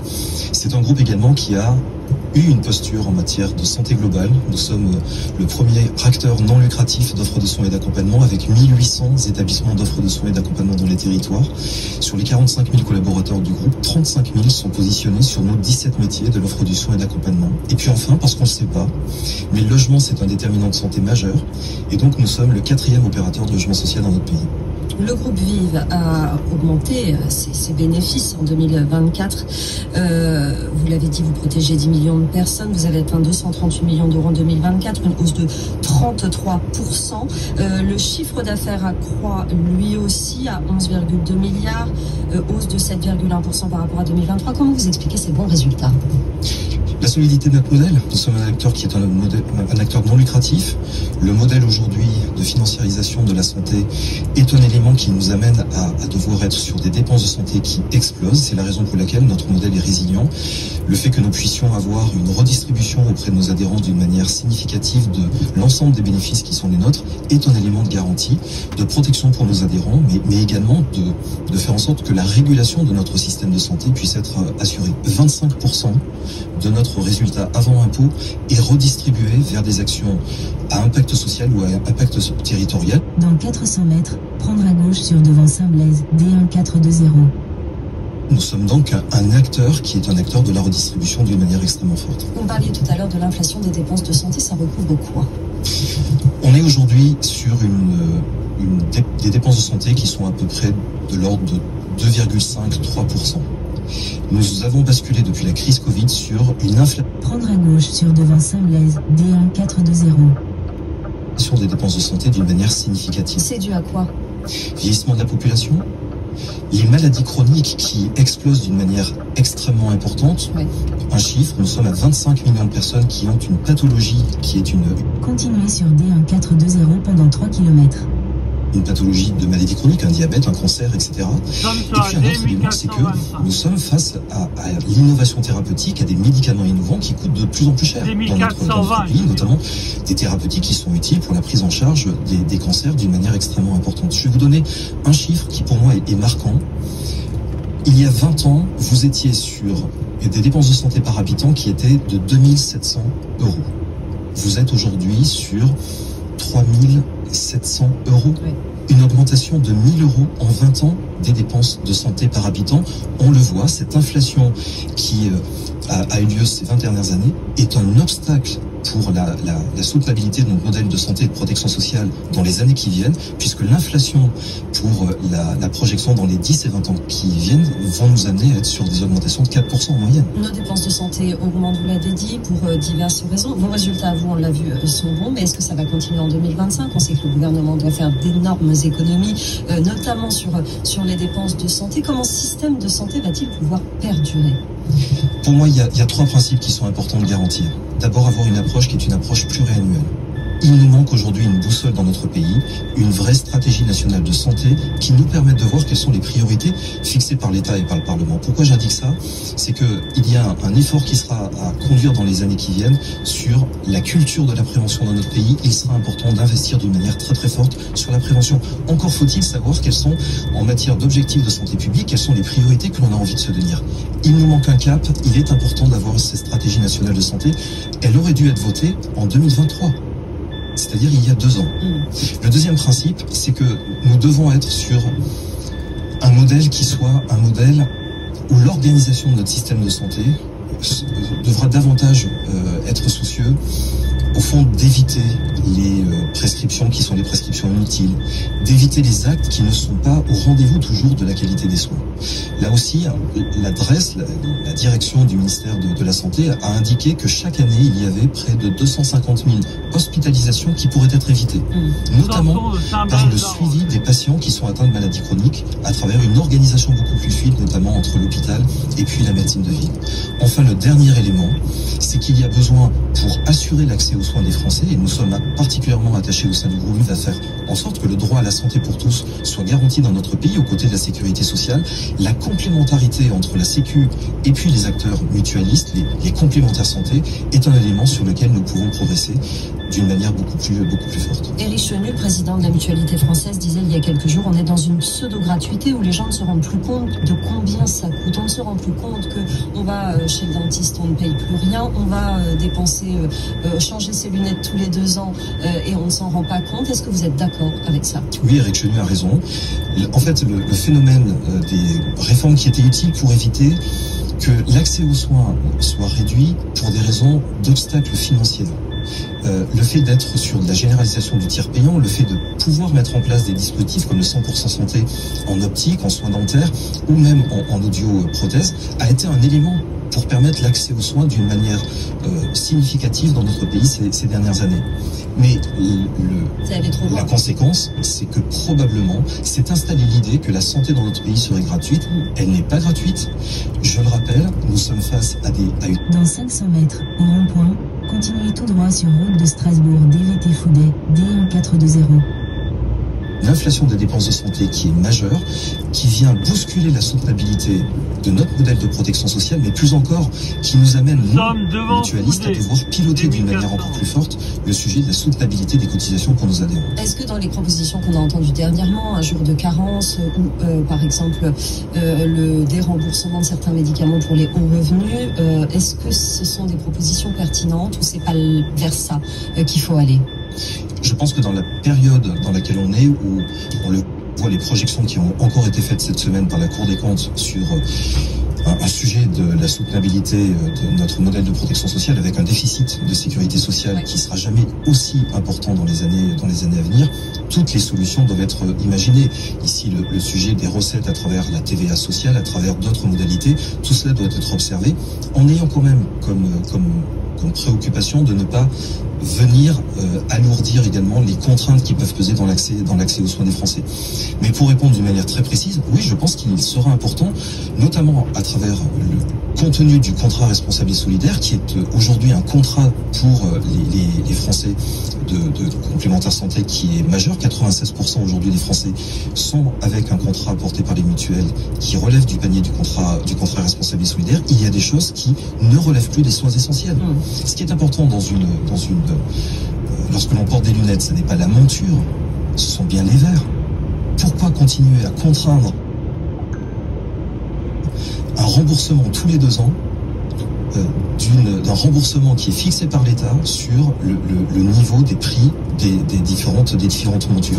Pourquoi ne pas mettre le paquet sur la question de ce qui est le plus important pour la santé visuelle, c'est-à-dire la qualité des verres et la manière de pouvoir suivre en matière de prévention les défaillances ou en tout cas les dégradations de la santé visuelle des Français. Se concentrer sur l'essentiel. Merci beaucoup Stéphane Junique d'être venu nous voir, président du groupe Vive, acteur mutualiste de santé et de protection sociale. Merci de vous tenir dans la matinale de l'économie. Dans un instant, on va revenir sur Donald Trump qui est toujours en lutte avec la justice américaine. On voit ça dans le détail dans le journal. À tout de suite. BFM Business et RMC Découverte présentent la matinale de l'économie. Good Morning Business, Sandra Gandoin. Il est presque 8h, bienvenue dans la matinale de l'économie. Si vous nous rejoignez, on est ensemble jusqu'à 9h sur BFM Business en direct. À la une de l'actualité, Donald Trump en lutte contre la justice américaine. Alors la Cour d'appel lui a offert un répit. Elle suspend le jugement du tribunal de commerce qui bloquait les droits de douane réciproques. La guerre commerciale continue donc, mais jusqu'à quand? On va voir ça avec Antoine Hollard dans un instant depuis Washington. Et puis un week-end sportif en perspective. La finale de la Ligue des Champions, c'est demain soir à Munich entre le PSG et l'Inter Milan. Derrière un premier sacre possible pour le club parisien, il y a des milliards. On verra ça dans le détail avec Nathan Cocampo. Léo Dumas, votre titre. Pas de relâche dans la guerre technologique. Washington suspend certaines exportations vers Comac, l'avionneur chinois.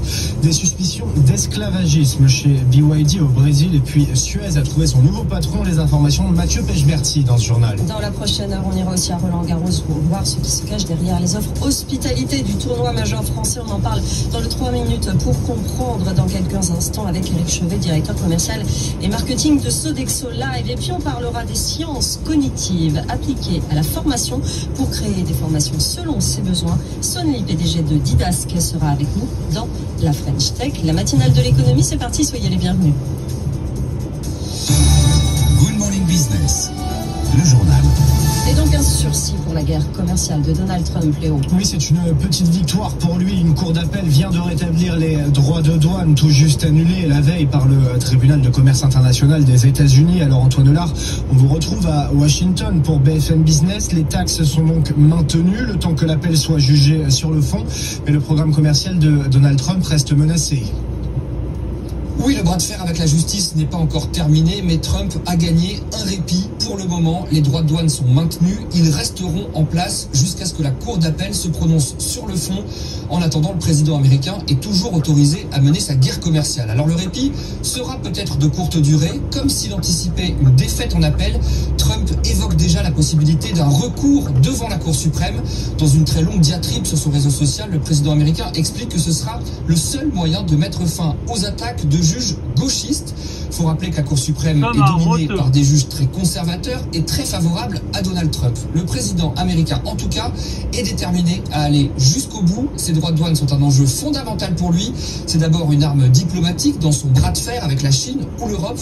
Et puis, sur le plan intérieur, Trump est convaincu que ces taxes vont faire rentrer énormément d'argent dans les caisses, ce qui permettra ensuite de financer des baisses d'impôts massives pour les Américains. C'est une promesse qu'il a faite à ses électeurs pendant la campagne. Merci Antoine Hollard. Et donc ce risque judiciaire qui pèse sur le programme commercial de Donald Trump, et la suite logique, c'est peut-être une mise en difficulté sur les marchés également. C'est ce que nous dit Sébastien Corchel, directeur général de Cogefi Gestion pour BFM Business. Face à lui, il a des gens, imagine des États qui vont quand même se dire mais à quoi ça sert de négocier, de faire des négociations, puisque on est en train de nous expliquer, que finalement ce que Trump nous impose, c'est illégal. Et puis vous avez le budget. Je vous rappelle que le budget, c'est quand même alimenté, selon Trump, en termes de recettes, par les droits de douane. Donc si on vous dit que les droits de douane, c'est pas légal, vous pouvez imaginer que les marchés de taux vont réagir. Alors la bourse s'enflamme et ça va amener, à mon sens, beaucoup plus d'incertitudes. Alors quelles que soient les suites judiciaires, les négociations entre l'Europe et les États-Unis vont bien se poursuivre comme prévu. Pas de changement dans l'agenda, alors que selon le FT, la Commission européenne a prévenu les États membres que le taux de 10% devrait à la fin être maintenu côté américain. Et dans le même temps, c'est l'impasse entre Washington et Pékin. C'est ce que dit Scott Bessent ce matin, alors que la guerre commerciale entre les deux blocs se combine de plus en plus à la guerre technologique, avec une nouvelle étape ces dernières heures. D'après le New York Times, les États-Unis viennent de suspendre certaines exportations qui sont utiles au Comac, le constructeur aéronautique chinois. En ligne de mire, ce sont en fait les moteurs d'avion, le cœur technologique du programme, Jean-Baptiste Huette. Une fois n'est pas coutume, mais dans le domaine de l'aviation, la Chine est dépendante. Dans 200 mètres, au rond-point, prendre la 3e sortie et continuer sur D1420. Des Occidentaux. Pékin développe avec succès le Comac C919, un avion monocouloir censé concurrencer Airbus et Boeing. Une vingtaine d'appareils sont déjà en service sur les lignes intérieures chinoises. Mais pour voler, le C919 dépend de pièces critiques occidentales, notamment les moteurs, les LEAP 1C, qui sont fabriqués par CFM International, co-entreprise entre l'américain GE Aerospace et le français Safran. Et c'est justement ce partenariat que Washington vient d'entraver. Le New York Times révèle que le département du commerce américain a suspendu certaines licences d'exportation en représailles aux restrictions chinoises sur les minerais critiques. Si cette décision se prolonge, elle pourrait fragiliser tout le programme C919, car oui, la Chine développe bien son propre moteur, mais il est encore en phase de test. Or, dans l'aéronautique, il faut du temps pour concevoir un moteur fiable, Pékin le sait, le président Xi Jinping aussi. D'ailleurs, il pousse depuis plusieurs années à davantage d'autonomie technologique, mais en attendant, Washington tient là une puissante carte stratégique dans le bras de fer sino-américain.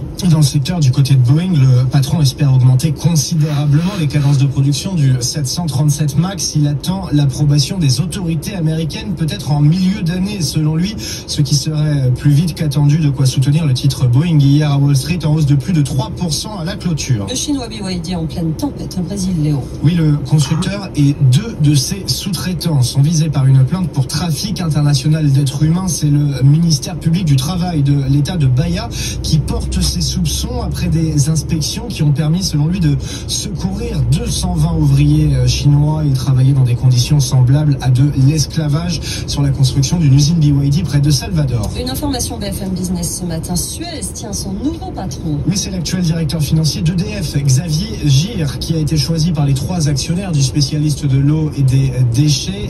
Dans 600 mètres, au rond-point, prendre la deuxième sortie et continuer sur D1420 en direction de STRASBOURGMOLSHEIM. Sa mission prioritaire sera de réduire les coûts, Mathieu Pechberti. Cela faisait 6 mois que Suez peinait à trouver un patron. La nomination de Xavier Gir doit intervenir la semaine prochaine. Reste à savoir s'il sera directeur général ou PDG. L'actuel président Thierry Léon pourrait alors conserver son poste qu'il occupe depuis le début de l'année suite au départ de l'ancienne PDG de Suez, Sabrina Soussan. Les actionnaires, les fonds Meridiam et l'américain GIP ainsi que la Caisse des dépôts au rond-point, prendre D1420. ne parvenait pas à s'entendre sur un candidat alors que le patron de Getlink, Yann Lerich, continuer sur D1420 pendant 4 km. était encore en lice et que l'ancien PDG d'Orange, Stéphane Richard, était donné favori il y a quelques mois. Xavier Gir devra réduire les coûts de Suez dont les activités eau et déchets souffrent en France. Le marché de l'eau a reculé l'an passé. Les 3 acteurs, Suez, Veolia et SOR, cassent les prix. L'actuel directeur financier d'EDF connaît le secteur de l'eau et des déchets puisqu'il a commencé sa carrière chez le grand rival Veolia, un passage qui risque d'ailleurs de faire grincer les dents chez Suez. Et puis une page sport business dans ce journal. On est à J-1 de la finale de la Ligue des Champions entre le PSG et l'Inter Milan. Ça va Léo? Tout va bien, Paris retient son souffle comme les diffuseurs d'ailleurs pour qui c'est la bonne opération d'avoir un club français en finale. Canal+, par exemple, a fait savoir qu'il avait vendu l'écran le... Aucun signal GPS disponible. Recherche satellite. Plus cher de son histoire, des prix qui s'envolent également pour M6 qui diffuse le match en clair. Bon coup donc pour les médias et Nathan Cocampo, bon coup pour le PSG, des millions d'euros sont en jeu. Signal GPS trouvé. Oui, 150 millions d'euros, c'est ce que devrait toucher le PSG s'il soulève la coupe aux grandes oreilles demain. Prime de participation de performance, droit TV, selon le calcul du journal L'Équipe. Victoire ou défaite, le PSG toucherait dans tous les cas à minima 138 millions d'euros, auxquels il faut encore ajouter les recettes de la billetterie pour les 8 matchs joués à domicile, autour de 30 millions d'euros, et les ventes en boutique. Le PSG vend en moyenne 1 million de maillots chaque saison. 11 boutiques officielles ont été ouvertes à l'étranger. Une saison record pour le club et un chiffre d'affaires qui devrait largement dépasser les 800 millions d'euros de l'an dernier. Le PSG qui a tout de même dépensé plus de 2 milliards d'euros rien qu'en transfert de joueurs depuis le rachat du Qatar en 2011. Des sommes importantes, Nathan, et des prix qui s'affolent si on souhaite voir la finale. Ces derniers jours, on a vu une envolée des prix des billets d'avion pour Munich, des allers-retours qui atteignent parfois les 1000 euros. Le PSG a vendu en un rien de temps ses 18 000 places dans le stade de Munich à ses abonnés, de 70 à 950 euros. Et sur les plateformes de revente, les billets restants dépassent désormais les 2400 euros. Autre option, le Parc des Princes. Le club organise une diffusion exceptionnelle avec écran géant. 48 000 places vendues entre 10 et 40 euros, parties en quelques heures, revendues plusieurs centaines d'euros en ligne ces derniers jours. Des millions d'euros aussi de retombées économiques pour la France, Nathan. Le club crée plus de 2000 emplois directs et indirects avec des bénéfices dans la restauration, les commerces, les transports ou encore l'hôtellerie. Rien que l'an dernier, le PSG, arrivé en demi-finale de la Ligue des Champions, a rapporté plus de 240 millions d'euros pour la région Île-de-France. Alors avec un tel parcours sportif cette année, on peut s'attendre à bien plus. Merci beaucoup Nathan Cocampo. Et en attendant, la Ligue des Champions va filer à Roland-Garros. Alors c'est pas le final ce week-end, mais c'est le rendez-vous sport business par excellence. Bonjour Eric Chauvet, vous êtes directeur commercial et marketing de Sodexo Live. Vous vous occupez des hospitalités, la commercialisation des packs hospitalité pour Roland-Garros. Ça regroupe quoi? Bonjour. Peut-être dans 600 mètres, au rond-point, prendre la deuxième sortie et continuer sur D1420 en direction de Strasbourg. Wish. Un petit mot sur Sodexo Live pour commencer. Sodexo Live est la marque mondiale du groupe Sodexo qui assure des prestations de restauration, d'hospitalité dans les univers du sport, de la culture, des loisirs et de l'événementiel. Alors pour le tournoi de Roland-Garros, nous sommes très fiers et heureux d'être le partenaire de la Fédération française de tennis en tant qu'agence officielle pour la commercialisation des hospitalités à hauteur de 20% des offres disponibles. Ça veut dire que concrètement à Roland-Garros, les hospitalités c'est quoi? Et ça s'adresse à qui? Alors, vivre une... Au rond-point, prendre D1420. Continuez sur D1420 pendant 2 km. L'expérience d'hospitalité dans le plus grand tournoi au monde de terre battue, c'est pouvoir le vivre en tant que VIP. C'est-à-dire que concrètement, vous avez un accueil personnalisé dans une porte, un espace dédié avec un accès ou une porte dédiée à votre arrivée. Vous avez ensuite accès à un espace confortable. Vous pouvez déjeuner ou dîner en fonction que vous êtes sur la session de journée ou la session de soirée. Vous pouvez prendre des collations et bien entendu vivre le meilleur des matchs sur le cours Philippe Chatrier au meilleur emplacement. En quoi Roland-Garros est un événement différent des autres? En quoi est-il attractif pour le business? Alors, Roland-Garros, c'est déjà un des plus grands événements au monde, mais c'est aussi un rendez-vous incontournable dans les agendas des entreprises, mais aussi des personnes, et je pense qu'on en parlera dans les tendances après. C'est un endroit à particulier dans le sens où vous pouvez à la fois... Dans 600 mètres, au rond-point, continuez tout droit pour rester sur D1420. Prendre le temps de créer des relations, de remercier vos clients, vos équipes, de signer certainement des contrats, mais aussi de vivre un moment fort autour du sport, de ses valeurs et de la performance qui est celle d'un tournoi plus important au monde, mais aussi proche des valeurs des entreprises. Vous en parliez tout à l'heure, est-ce qu'il y a des tendances justement dans ce marché des hospitalités? Oui, on voit plusieurs choses émerger. On passe de plus en plus du corporate vers l'individuel. Nous avons effectivement une évolution en termes d'attente des clients.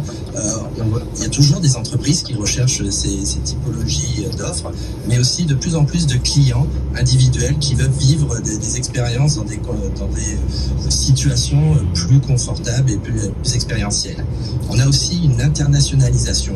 C'est extrêmement important. Pour notre part, nous avons plus de 50% des clients qui viennent de l'étranger, avec des Américains, mais aussi beaucoup de Brésiliens qui sont des passionnés de tennis. Et on a aussi, sur cette population étrangère, une volonté de vivre une expérience globale, c'est-à-dire pouvoir profiter de son séjour à Paris pour être au tournoi de Roland-Garros, pour vivre les matchs, mais aussi profiter d'autres choses. Et c'est ce qu'on arrive à proposer dans le cadre de nos activités, que ça soit faire une journée à Roland-Garros et finir par un dîner à la Tour Eiffel chez Madame Brasserie ou au bateau parisien sur la Seine. C'est tentant en effet. Merci beaucoup Eric Chauvet, directeur commercial et marketing de Sodexo Live, d'avoir été en direct ce matin dans ce 3 minutes pour comprendre les marchés tout de suite. Étienne Braque, on est est à moins d'une heure de l'ouverture. La tendance. Un CAC 40 qui est attendu en très légère hausse en préouverture, mais ça reste fragile, d'autant plus que les volumes d'échanges sont vraiment très faibles pour terminer ce mois de mai. Un mois de mai qui aura été positif. Pour l'instant, vous avez un gain de 2,5% sur l'ensemble du mois, plus 3,5% pour le Dow Jones, plus 8% pour l'indice Nasdaq. Alors vous connaissez l'adage, sell in May. On est à la hauteur du cette année, il fallait pas vendre le mois de mai, parce que sinon vous avez quand même loupé une bonne partie de la performance depuis le début de l'année. À suivre bien sûr, et nous en reparlerons en détail à 8h30, la note de S&P ce soir sur la dette française, avec une possible remise en question du AA actuel. Et puis bien sûr cet après-midi des chiffres d'inflation qui seront publiés aux États-Unis. L'inflation qui est bien sûr encore et toujours collante, elle est attendue à 2,5% hors énergie, hors alimentation aux États-Unis. Et c'est bien sûr une mesure très importante pour la Fed, pour la Banque centrale américaine, afin d'anticiper un petit peu mieux les baisses de taux à venir. Le patron a rencontré Donald Trump d'ailleurs hier. Merci beaucoup Étienne Braque, on retrouve dans quelques minutes dans le journal de 8h30. Culture Tech tout de suite. Good Morning Business, Culturia.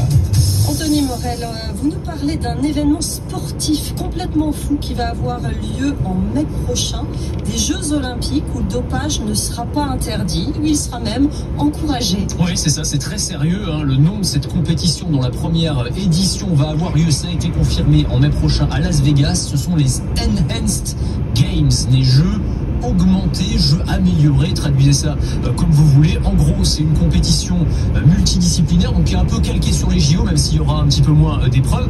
Mais à une différence près quand même, c'est qu'il n'y aurait aucun contrôle antidopage. Les athlètes s'entraînent comme ils veulent et ils prennent absolument ce qu'ils veulent aussi. Donc voilà, c'est tous égaux et tous chargés. En gros, c'est un petit peu ça le principe. Donc il y aura des épreuves d'athlétisme, de natation, d'haltérophilie. La devise de ces JO de la triche, on peut les appeler comme ça, c'est élever l'humanité à son plein potentiel. Derrière ce projet, c'est un milliardaire australien qui est appuyé notamment par des grands noms de la Silicon Valley, Peter Thiel qui est un des promoteurs du transhumanisme. On a aussi Donald Trump Jr., le fils de Donald Trump, et on voit bien derrière qu'il y a une idéologie libertarienne du genre voilà, on fait ce qu'on veut de son corps et voilà jusqu'à se doper au maximum. Ils ont un site internet que je vous conseille d'aller voir qui est assez surréaliste où on trouve la liste des records du monde, mais alors même avec tous ceux qui sont dopés. Donc Lance Armstrong a toujours ses Tours de France, Tyson Gay en 4x100 mètres, etc. C'est assez incroyable. C'est quand même un discours hyper dangereux. Déjà, c'est la performance poussée à l'extrême et c'est dangereux. C'est aussi dangereux pour la santé, il faut le rappeler, évidemment. Alors c'est intéressant, il y a eu pas mal de critiques d'ailleurs, à la fois du comité olympique qui estime que cette idée ne mérite aucun commentaire, au président de la fédération d'athlétisme qui estime que n'importe quel athlète participant à cette, je le cite, connerie, devrait être interdit de compétition pour très longtemps. L'agence antidopage aussi, qui a parlé d'un projet dangereux et irresponsable. On les accuse évidemment de négliger la santé des athlètes. Alors l'argument mis en avant par les organisateurs, c'est de dire que le dopage ça a toujours fait partie du sport et que déjà pendant les JO de l'Antiquité, les athlètes prenaient des plantes pour booster leur performance. Je sais pas si c'est exactement la même chose que de prendre des stéroïdes et des hormones de croissance, mais enfin c'est l'argument qu'ils mettent en avant. Et surtout ils critiquent l'hypocrisie du système actuel qui selon eux vise juste à préserver une illusion d'équité, alors qu'en réalité, certains sportifs se dopent déjà. C'est bannir toutes les règles, comme finalement c'est la tendance en ce moment, notamment aux États-Unis.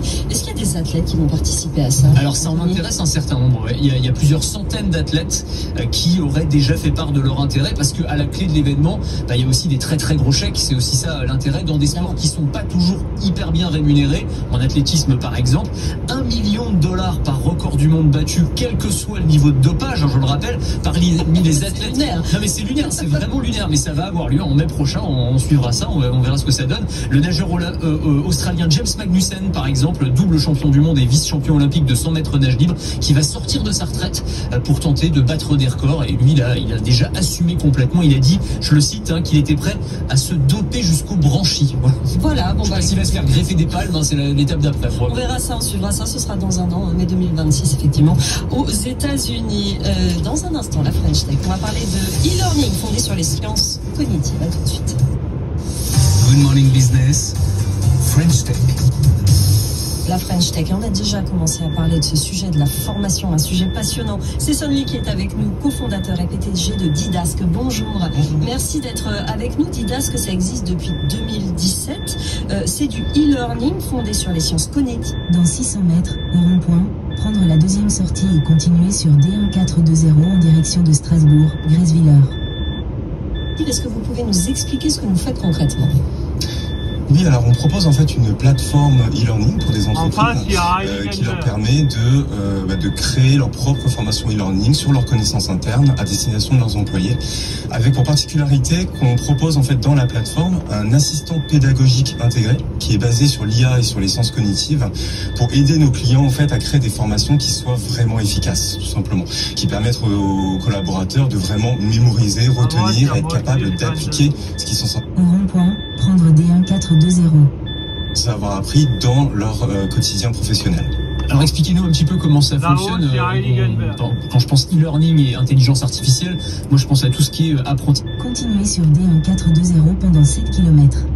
Apprentissage adaptatif, c'est-à-dire qu'il va s'adapter en temps réel quasiment à la personne qui est en train d'apprendre avec des exercices qui vont être différents, parce qu'on a tous un cerveau différent, on fonctionne tous différemment. Est-ce que c'est un petit peu ça la philosophie de votre technologie? Comment ça fonctionne? Oui, tout à fait, il y a beaucoup de ça, mais pas que. En fait, le problème fondamental, si vous voulez, c'est que les formations e-learning traditionnelles qui sont faites en entreprise aujourd'hui, ce sont des formations qui sont très descendantes souvent. Ce sont des choses où vous recevez beaucoup d'informations, vous êtes exposé à de l'information, même dans les plateformes plus modernes aujourd'hui, ce sont des choses dans lesquelles c'est un peu plus dynamique, un peu plus joli, un peu plus esthétique. Mais en tant qu'employé, en tant qu'apprenant, vous êtes très passif en fait.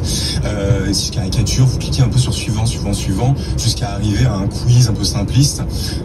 Évidemment, c'est pas comme ça qu'on apprend et qu'on monte en compétence. C'est pas comme ça que le cerveau fonctionne.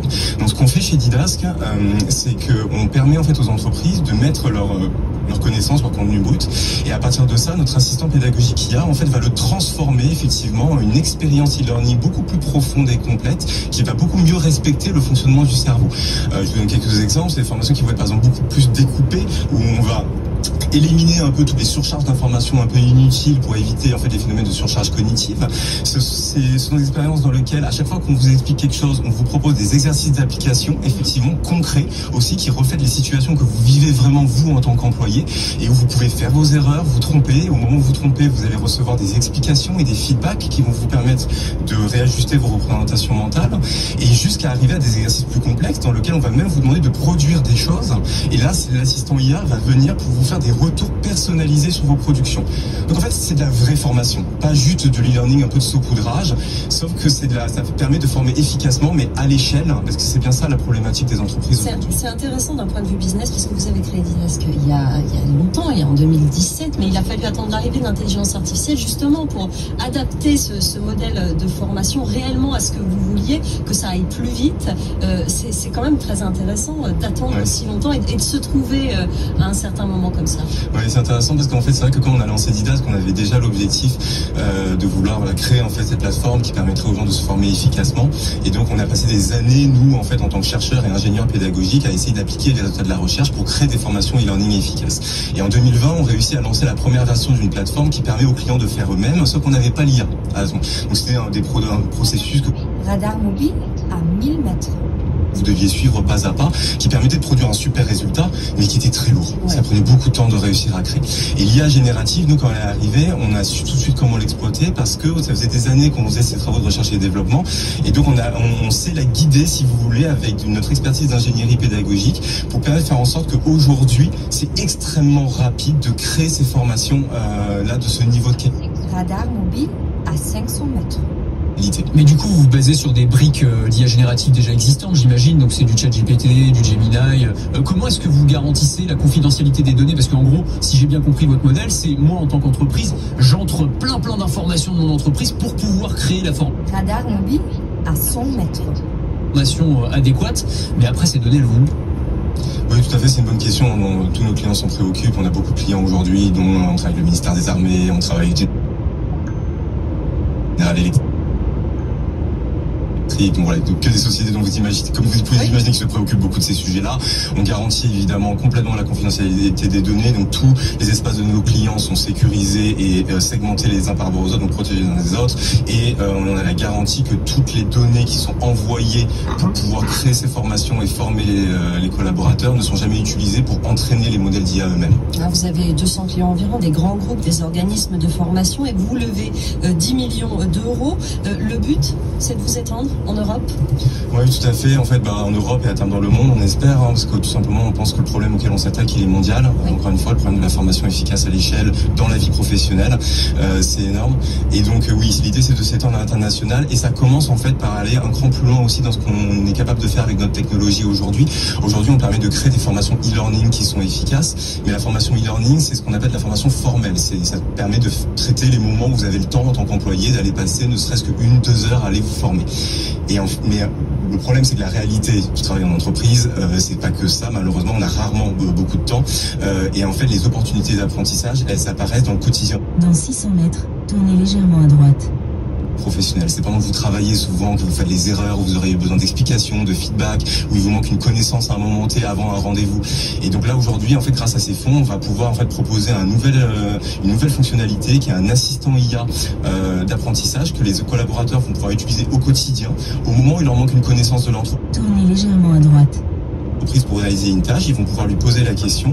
L'assistant va pouvoir leur apporter la bonne connaissance, mais il va poursuivre la conversation avec eux pour s'assurer qu'ils la retiennent bien. Mais ça, c'est pendant que je suis en train de travailler, c'est-à-dire j'aurai une petite alerte sur mon ordinateur, un petit là tu peux apprendre un truc. Ça va pas saouler un peu tout le monde pendant qu'on est en train de bosser. L'idée, c'est vraiment que ça soit à vous de l'utiliser, évidemment, quand vous en ressentez le besoin, en fait, tout simplement. Et après, si vous lui autorisez à venir vous faire des rappels de temps en temps, lui-même vous l'autorisez. Continuez pendant 15 km. Mais évidemment, c'est toujours l'employé qui va aller la chercher. Au moment où il se dit, non mais là, je me suis planté à un rendez-vous commercial, par exemple, j'ai pas été capable de répondre à la question du client, qu'est-ce que j'aurais dû répondre? L'assistant là va pouvoir lui dire, voilà, c'est ça que tu aurais dû dire. Mais attention, il est possible que le cas que tu rencontres demain soit un peu différent. Est-ce que tu veux qu'on essaie de se préparer un petit peu à ça? Et l'idée, vous voyez, comme ça, c'est par petites touches dans le quotidien, de réussir à transformer en fait le quotidien professionnel en des opportunités permanentes d'apprentissage. Moi, j'adore l'idée de vos formations. Effectivement, ça paraît beaucoup plus cohérent par rapport au temps qu'on a. On n'a plus une journée effectivement à la formation, ça ennuie tout le monde, et comme vous le disiez, on n'a plus le cerveau fait pour ça quand on a plusieurs années de travail. Vous avez très vite des concurrents en Europe qui font la même chose que vous, ou vous êtes un peu seul? On a beaucoup de concurrents aujourd'hui qui proposent des plateformes e-learning, mais qui sont essentiellement des plateformes qui ont été pensées, vous savez, pour distribuer du contenu, distribuer le contenu, mais qui ne pensent pas vraiment l'expérience d'apprentissage elle-même. Et ça vient vraiment de notre particularité, qui est qu'à la base on est des chercheurs nous-mêmes, des chercheurs en sciences cognitives, experts de ces sujets d'ingénierie pédagogique et des processus de l'apprentissage, et c'est ce qui fait toute la différence. Ça a été très réfléchi, on le sent quand vous en parlez. Merci Sonny d'être venu nous voir, cofondateur et PDG de Didasque. Merci Anthony Morel. Dans un instant, journal de 8h30, et on va parler de la note de Standard & Poor's qui tombe ce soir et qui pourrait changer beaucoup de choses. Good Morning Business, le journal. 8h30, les titres, le WA est en jeu. S&P rendra son verdict sur la dette française ce soir. Alors, pour tenir les comptes, Bercy envisage un coup de rabot sur le crédit d'impôt emploi à domicile. Son coût a flambé ces dernières années. Et puis, le présidentiel au coude à coude ce dimanche, elle pourrait se jouer dans les campagnes polonaises. C'est le jour J pour la dette française. L'agence S&P réévalue ce soir la note souveraine de la France après avoir revu en février sa perspective de stable à négative. Alors Étienne Braque, la prochaine étape, c'est la perte du double A. Avec S&P qui s'inquiète depuis longtemps de la dérive budgétaire du pays. Souvenez-vous, il y a un petit peu plus d'un an, c'était en mai 2024, l'agence avait fait passer la note d'un double A à un double A-. Puis en février, il y a donc 3 mois, la perspective était passée de stable à négative. Donc la prochaine étape, c'est tout simplement de perdre ce double A pour avoir un A simple. Alors pour rappel, vous avez plusieurs catégories. Vous avez le triple A, c'était le cas de la France jusqu'en 2012. C'est une dette de qualité exceptionnelle. C'est le cas de l'Allemagne, des Pays-Bas ou encore de la Suisse. Puis donc le double A, la situation dans laquelle nous sommes, c'est une dette de haute qualité. Et puis ensuite le simple A, dette de qualité moyenne. Donc si la France passe de haute qualité à qualité moyenne, le risque c'est que certains prêteurs, notamment des pays étrangers, lèvent le pied sur la dette française, parce que là, cela ne va plus correspondre répondre à leurs critères d'investissement et donc in fine le coût de la dette lui va augmenter. Aujourd'hui la France s'endette à environ 3,5% ces derniers mois et donc une prime de risque pourrait s'installer. Pour rappel, en février, S&P déplorait une faible croissance et surtout une stratégie budgétaire au-delà de 2025 incertaine. Et malheureusement, depuis février, il n'y a pas vraiment eu de piste concrète pour faire des économies pour le prochain budget. Pour l'heure, la bonne nouvelle, c'est qu'il n'y a pas de stress majeur sur la dette française. Quand vous regardez l'écart de taux entre la France et l'Allemagne, il est certes supérieur à celui précédant la dissolution, c'était au mois de juin, mais il reste quand même légèrement en détente, 67 points de base ce matin. Le problème viendra vraiment à partir du moment où l'Allemagne va commencer à s'endetter, parce qu'aujourd'hui, si vous cherchez de la dette en Europe, il n'y en a pas beaucoup. Donc là, tout d'un coup, si l'Allemagne se met à endetter, il y aura de la concurrence et donc des investisseurs qui vont se diversifier et qui vont mettre moins d'argent dans la dette française. Merci Étienne Braque. Et en attendant, à Bercy, on cherche des économies quand même. Dans le viseur, il y a le crédit d'impôt sur l'emploi à domicile. C'est Amélie de Montchalin, la ministre des Comptes publics, qui a mis cette piste sur la table et elle pourrait rapporter gros, Caroline Morisseau. C'est la deuxième niche fiscale la plus coûteuse après le crédit impôt recherche. Le crédit d'impôt sur les services à domicile s'élève à plus de 6,5 milliards d'euros. C'est 2 fois plus qu'en 2011. Aide aux personnes âgées, garde d'enfants, mais aussi soutien scolaire, jardinage ou bricolage. Amélie de Montchalin, la ministre des Comptes publics, n'exclut pas de s'attaquer à certaines de ces dépenses de confort en réduisant le taux ou le plafond de ce crédit d'impôt.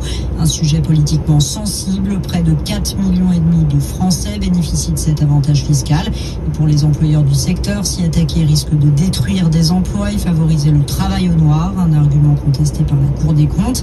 Ces services profitent aux 20% des ménages les plus aisés pour qui les aides publiques ne sont pas décisives, explique l'institution. Selon elle, 1 milliard d'euros pourrait être économisé, principalement en baissant le taux de ce crédit d'impôt de 50 à 40% sur certains services comme le ménage, le bricolage ou le jardinage. Aux États-Unis, une rencontre à huis clos hier entre Donald Trump et Jérôme Powell et chacun est resté campé sur ses positions. Le président américain a souligné une erreur de la Fed en ne baissant pas les taux, ce qui désavantage les États-Unis face à la Chine. Et en face de ces pressions, le patron de la Banque centrale a continué à défendre l'indépendance de son institution et des décisions de politique monétaire prises de façon apolitique. Et puis sur la question des étudiants étrangers, une juge de Boston prévient qu'elle va bloquer la suspension du traitement des visas décidée par l'administration Trump. Une suspension qui devrait de toute façon être de courte durée, assure de son côté le département d'État. Sa porte-parole encourage même les futurs étudiants à prendre rendez-vous. En Europe, les Polonais sont appelés aux urnes ce dimanche, Léo. Oui, pour le second tour d'une présidentielle qui s'annonce particulièrement serrée. Au premier tour, le candidat pro-européen n'a devancé que d'un seul point son rival d'extrême droite. Alors la victoire risque finalement de se jouer dans les petites villes de la campagne polonaise comme à Grzeszko, dans le centre du pays où nous emmène Hugo Babet. Le sort politique de la Pologne se jouera peut-être entre 6 000 habitants dans la riche ville industrielle de Glesko, surnommée le Koweït polonais. C'est l'avenir de la centrale thermique de Belchâteau, la plus puissante d'Europe, qui déterminera leur choix. Elle fermera en 2030 et entraînera avec elle la clôture de l'énorme mine de lignite. Alors les 18 000 employés au bord du licenciement attendent beaucoup du gouvernement. Donald Tusk répète tout le temps qu'il ne peut pas tenir le parti nationaliste responsable de ce qu'il a fait parce qu'il n'a pas les pleins pouvoirs.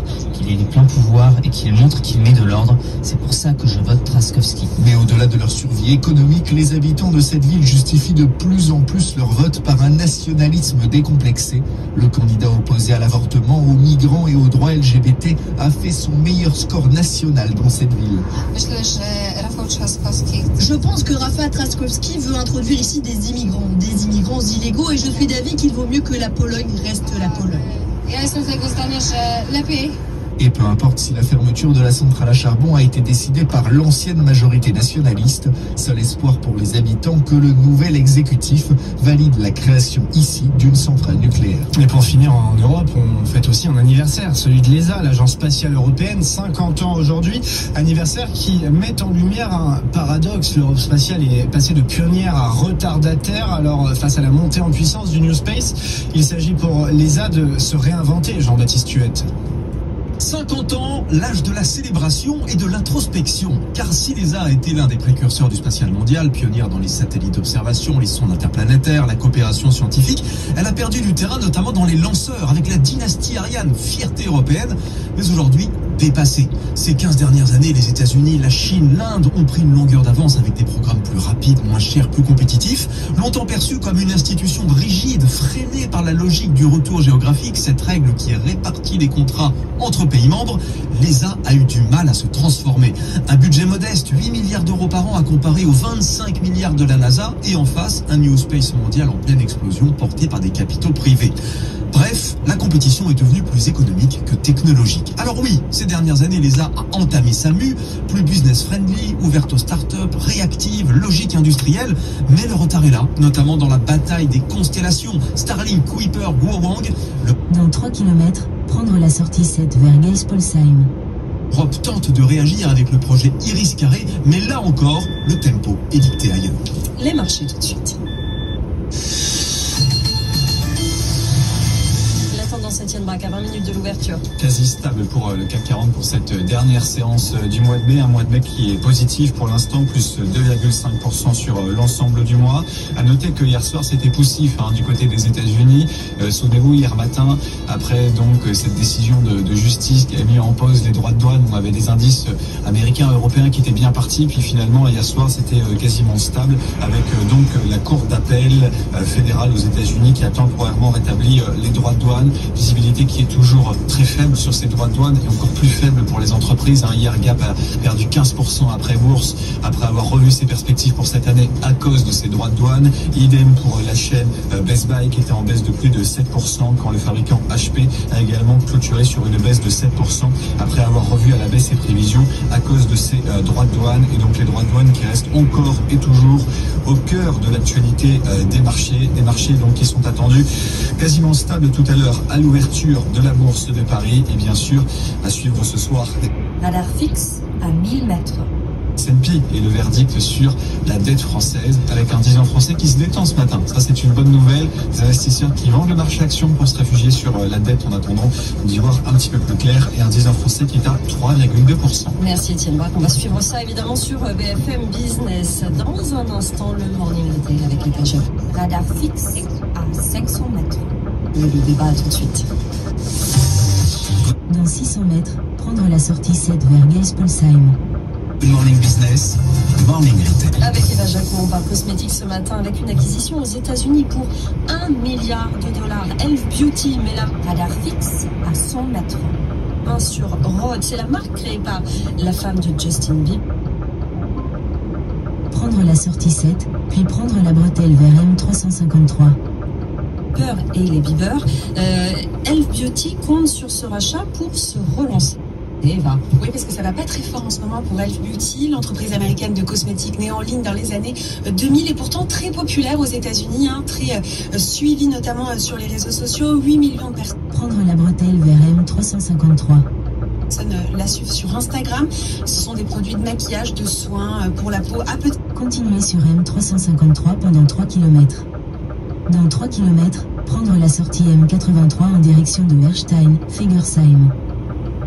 Prix. Alors ce rachat arrive à point nommé au moment où les droits de douane sur les produits importés de Chine pèsent sur son activité. En effet, il y a 75% de sa production qui vient de Chine et les droits de douane pourraient lui coûter $50 millions sur un an. Tout ça, c'est dans l'attente bien sûr de la décision de la Cour de commerce internationale qui pourrait faire annuler les droits de douane notamment sur la Chine. Cette acquisition en tout cas de la marque de Hailey Bieber Rhodes pour $1 milliard comprend 800 millions de dollars en espèces et en actions et un paiement potentiel de $200 millions en fonction des performances de Rhodes sur les 3 prochaines années. On connaît pas très bien Rhodes en France. C'est quoi cette marque, Eva? Alors c'est vrai qu'elle est très connue de la Gen Z. C'est Hailey Bieber, donc vous le disiez, c'est la femme de Justin Bieber. C'est aussi une mannequin, c'est la fille de l'acteur aussi Stephen Baldwin. Elle a créé sa marque Rhodes il y a maintenant 3 ans et je vous le disais, c'est vraiment extrêmement suivi sur les réseaux sociaux. La marque a vu sa base de consommateurs doubler l'an dernier, générant $212 millions de ventes sur un an. Alors on y retrouve des produits de beauté, des produits cosmétiques. Ce qui l'a fait connaître notamment, c'est un gloss. Elle appelle ça des lip tints au ton assez neutre qu'on peut glisser dans sa coque de téléphone portable. C'est ça qui l'a fait connaître d'ailleurs. Et puis vous avez des blushs, des produits de soins, etc. C'est elle qui se met globalement globalement en scène sur ses réseaux sociaux. C'est ça qui plaît. Elle surfe aussi sur la tendance de la clean girl, de la healthcare, c'est-à-dire qu'on va mettre beaucoup moins de produits de cosmétiques. Il vous suffit d'un anti-cerne, d'avoir une belle peau, un beau teint et éventuellement un peu de blush et un peu de gloss. Et ça... Dans 600 mètres, prendre la sortie M83 en direction de Erstein, Figersheim. On va à et puis cette marque aussi, elle devrait s'installer en physique parce que pour l'instant c'était exclusivement en ligne, notamment chez Sephora en Amérique du Nord et au Royaume-Uni. Alors il y a plein de célébrités qui ont lancé leur marque de cosmétiques, c'est un phénomène de mode. Est-ce que ça marche à tous les coups? Alors c'est vrai que prendre la sortie M83. On a beaucoup, on peut citer Selena Gomez qui a lancé sa marque, suivie par 9 millions de personnes sur Instagram. Il y a Rihanna aussi, Ariana Grande. Continuez pendant 1 kilomètre. Lady Gaga également. Alors c'est vrai que, outre l'engouement auprès des fans, ce sont de réels business qui fonctionnent. D'ailleurs, toutes ces marques ont intégré Sephora et ils ont des très très bons résultats. La pionnière qui a fait décoller les choses, c'est Kylie Jenner du clan Kardashian. Dans 3 km, prendre la sortie D468 en direction de Parc d'innovation, Kloppsheim. Qui avait vendu en 2020 c'est 51% des parts de sa marque pour 600 millions de dollars. À côté, oui, effectivement. Merci beaucoup Eva Jaco. Tout de suite le débat matinal. Ça c'est Lily, une entreprise dans 300 de médicaments. Mètres, utilisez la voie de droite pour prendre la bretelle en direction de Colmar, Figersheim. Good Morning Business, le débat. Guillaume Paul face à Jean-Marc Daniel. Bonjour messieurs. Bonjour Sandra. On va parler d'Elon Musk et de son bilan après 130 jours à la tête Doge. Guillaume Paul. Utilisez la voie de droite pour prendre la bretelle en direction de Colmar, puis prendre la bretelle légèrement à droite. Il était venu pour dégraisser le mammouth, comme disait Claude Allègre en son temps. Alors il a... Dans 300 mètres, rejoindre N83. Rejoindre N83, puis prendre la sortie en direction de Ilkirch-Grafenstaden. A dégraissé beaucoup moins que ça, mais il a fait déjà pas mal de dégâts. Je rappelle juste quelques chiffres. Quand il arrive à la tête du Doge, il dit voilà, on est entre 6 000 et 7 000 milliards de dollars de dépenses publiques fédérales. Prendre la sortie en direction de Ilkirch-Grafenstaden. Tous les ans aux États-Unis. Moi, je vais en supprimer 2000. Et vous allez voir, ça va être du concret. Je vais sauver l'Amérique de la faillite et ça va être du concret parce que pour montrer... Dans 150 mètres, au rond-point, continuez tout droit sur route de Lyon. Aux Américains que ça marche, je vais envoyer à chaque Américain un chèque de 5 000 $. Bon, et puis quelques semaines après, il nous dit en fait, ça sera pas 2 000 milliards, ça sera seulement 1 000 milliards de dollars. Et... Dans 200 mètres, prendre à gauche sur D222. Finalement, au moment où il s'en va, on se rend compte, alors les estimations sont de cet ordre-là, qu'il a dû sabrer d'environ 170 milliards de dollars de dépenses fédérales américaines, c'est-à-dire qu'il a fait 8% de ce qu'il espérait faire. Au feu, tournez à gauche sur D222, panneau vers Saint-Dié par tunnel, Colmar. Alors 8%, beaucoup moins que prévu, mais quand même beaucoup, parce que tout ça a eu des effets quand même assez conséquents. Il a fait partir d'eux-mêmes ou sous le coup de plan de licenciement quelques 280 000 agents fédéraux, même si la justice a annulé certains de ces plans après. Il a voulu s'attaquer au régime fédéral de retraite par répartition. Il a voulu s'attaquer à la couverture santé des plus pauvres. Là, c'est Donald Trump qui lui a dit non clairement. Il a voulu réduire à la portion congrue les effectifs de plusieurs agences publiques. Il y a eu quelques bourdes aussi quand il a essayé de supprimer et de licencier certains des 350 agents essentiels à la bonne tenue du programme nucléaire américain. Il a fait marche arrière. Tout ça, finalement, s'est conclu sur un flop catastrophique. Et c'est peut-être ça le plus intéressant, le plus important, sans ligne directrice. Il n'y a eu aucune ligne directrice du début à la fin dans cette histoire. Tout ça pour dire que rationner, oui, pourquoi pas, et le débat a été lancé avec ce qu'a fait Trump. Mais s'il n'y a pas de raisonnement derrière, s'il n'y a pas de ligne directrice, rationner sans raisonnement, ça peut pas marcher. Oui, c'est un vaste fourre-tout, comme la politique de Trump. Est-ce qu'on a une idée, Jean-Marc Daniel, des conséquences sur les finances publiques américaines réellement? Dans 500 mètres, prendre M83 vers Saint-Dié, Colmar, légèrement à droite. Je crois qu'effectivement, Guillaume vient de le dire, il était arrivé avec des ambitions. Les 2000 milliards qui étaient annoncés, ça correspondait pratiquement au déficit budgétaire américain. Je dis pratiquement parce qu'il continue à se creuser le déficit budgétaire américain. Janet Yellen, qui était le secrétaire au Trésor de l'administration démocrate sortante, avait dit on va essayer de faire en sorte qu'on ne dépasse pas 2500 milliards de déficit budgétaire par an. Et le dernier trimestre des démocrates s'est terminé par 700 milliards de déficit, c'est-à-dire une base annuelle de 2800 milliards de dollars.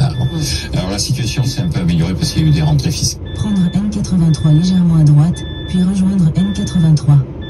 nationale au mois de janvier-février. Sur une demi-année, on a 1300 milliards de déficit budgétaire, c'est-à-dire 2600 milliards de déficit annuel, une somme qui est colossale, c'est-à-dire que on est aux alentours de 6-7% du PIB, et Moody's annonce que compte tenu des décisions qui ont été prises, on va vers 9% de déficit en situation de paix, c'est-à-dire que les grandes périodes de déficit, ça a été en situation de paix la Covid, qui était une période un peu exceptionnelle, sinon c'est les périodes de guerre.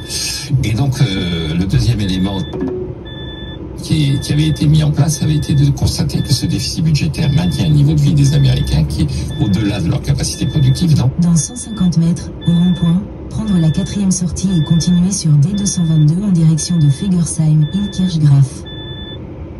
C'est le mécanisme des déficits jumeaux, c'est-à-dire ça entretient effectivement un déficit extérieur qui est vécu comme étant relativement indolore puisque c'est des dollars, donc on donne des dollars à la surface de la planète, mais ces dollars reviennent en achetant la bourse, en achetant Manhattan, en achetant l'actif américain. Donc les États-Unis sont effectivement face à un vrai problème. On va chercher Elon Musk, et là on est véritablement, Guillaume l'a dit, c'est la politique spectacle. C'est le mec avec sa tronçonneuse pour se référer à ce qu'avait fait Milei en Argentine. C'est on s'abat sur l'USAID en disant c'est un repère de woke, donc on va leur tomber dessus. Et puis on organise effectivement des conférences tout à fait spectaculaires où on menace telle ou telle administration. Bon, derrière tout ça, il y a effectivement un mélange donc de spectacle et d'improvisation. Et je crois qu'il y a les 3 remarques que je ferai. C'est la première remarque, c'est que je pense qu'effectivement, il faut que les Américains reprennent en main leurs finances publiques et que un des enjeux, c'est non seulement les dépenses, mais c'est aussi les recettes. Et donc là aussi, Donald Trump est dans des situations plus ou moins contradictoires. Il a annoncé qu'éventuellement, il augmenterait même les impôts des plus riches. Bon, il est revenu en arrière. Il y a une vraie réflexion sur la structure des finances publiques américaines. Et le deuxième élément, c'est que je rappelle quand même que un des principes fondamentaux de la démocratie, qui est la démocratie américaine, hérité des principes de la démocratie britannique, c'est l'article 4 de la déclaration de 1689, la déclaration des droits qui fonde la démocratie mondiale. Et l'article 4, c'est que c'est un parlement qui s'occupe des finances publiques. Dans 200 mètres, à gauche, prendre N83 vers Colmar et Chaud. Dans 150 mètres, tourner à gauche. C'est-à-dire, c'est pas la démagogie, c'est des gens élus qui ont du temps devant eux, qui réfléchissent, et donc il serait temps que le tourner à gauche, puis utiliser n'importe quelle voie pour tourner à gauche. Parti républicain s'empare du vrai problème, puisque c'est lui qui est plus ou moins dans la situation d'être majoritaire, il faut qu'il s'empare du problème. Et la dernière remarque que je fais, c'est que un chef d'entreprise, tout le monde nous dit « Ah, ce serait mieux si on gérait l'État comme des entreprises ». Mais un chef d'entreprise, c'est bon pour gérer une entreprise, mais pas forcément pour gérer l'État. Utilisez n'importe quelle voie pour tourner à gauche, puis tourner à droite. Chacun son métier, et les vaches seront bien gardées. Être chef d'entreprise, c'est pas la même chose qu'être ministre des Finances. Visiblement, merci beaucoup. Tournez à droite vers D222. Prendre à gauche sur rue du Fort, puis tourner à droite. Good Morning Business, le plus. Le plus de la matinale ce matin, et on redonne une seconde vie aux objets, aux déchets électroniques. Printer connaît un boom des demandes d'entreprises. Au départ, était spécialisée dans la fabrication de cartouches d'encre, et puis elle a pris un tournant en 2018. Ça fonctionne très bien.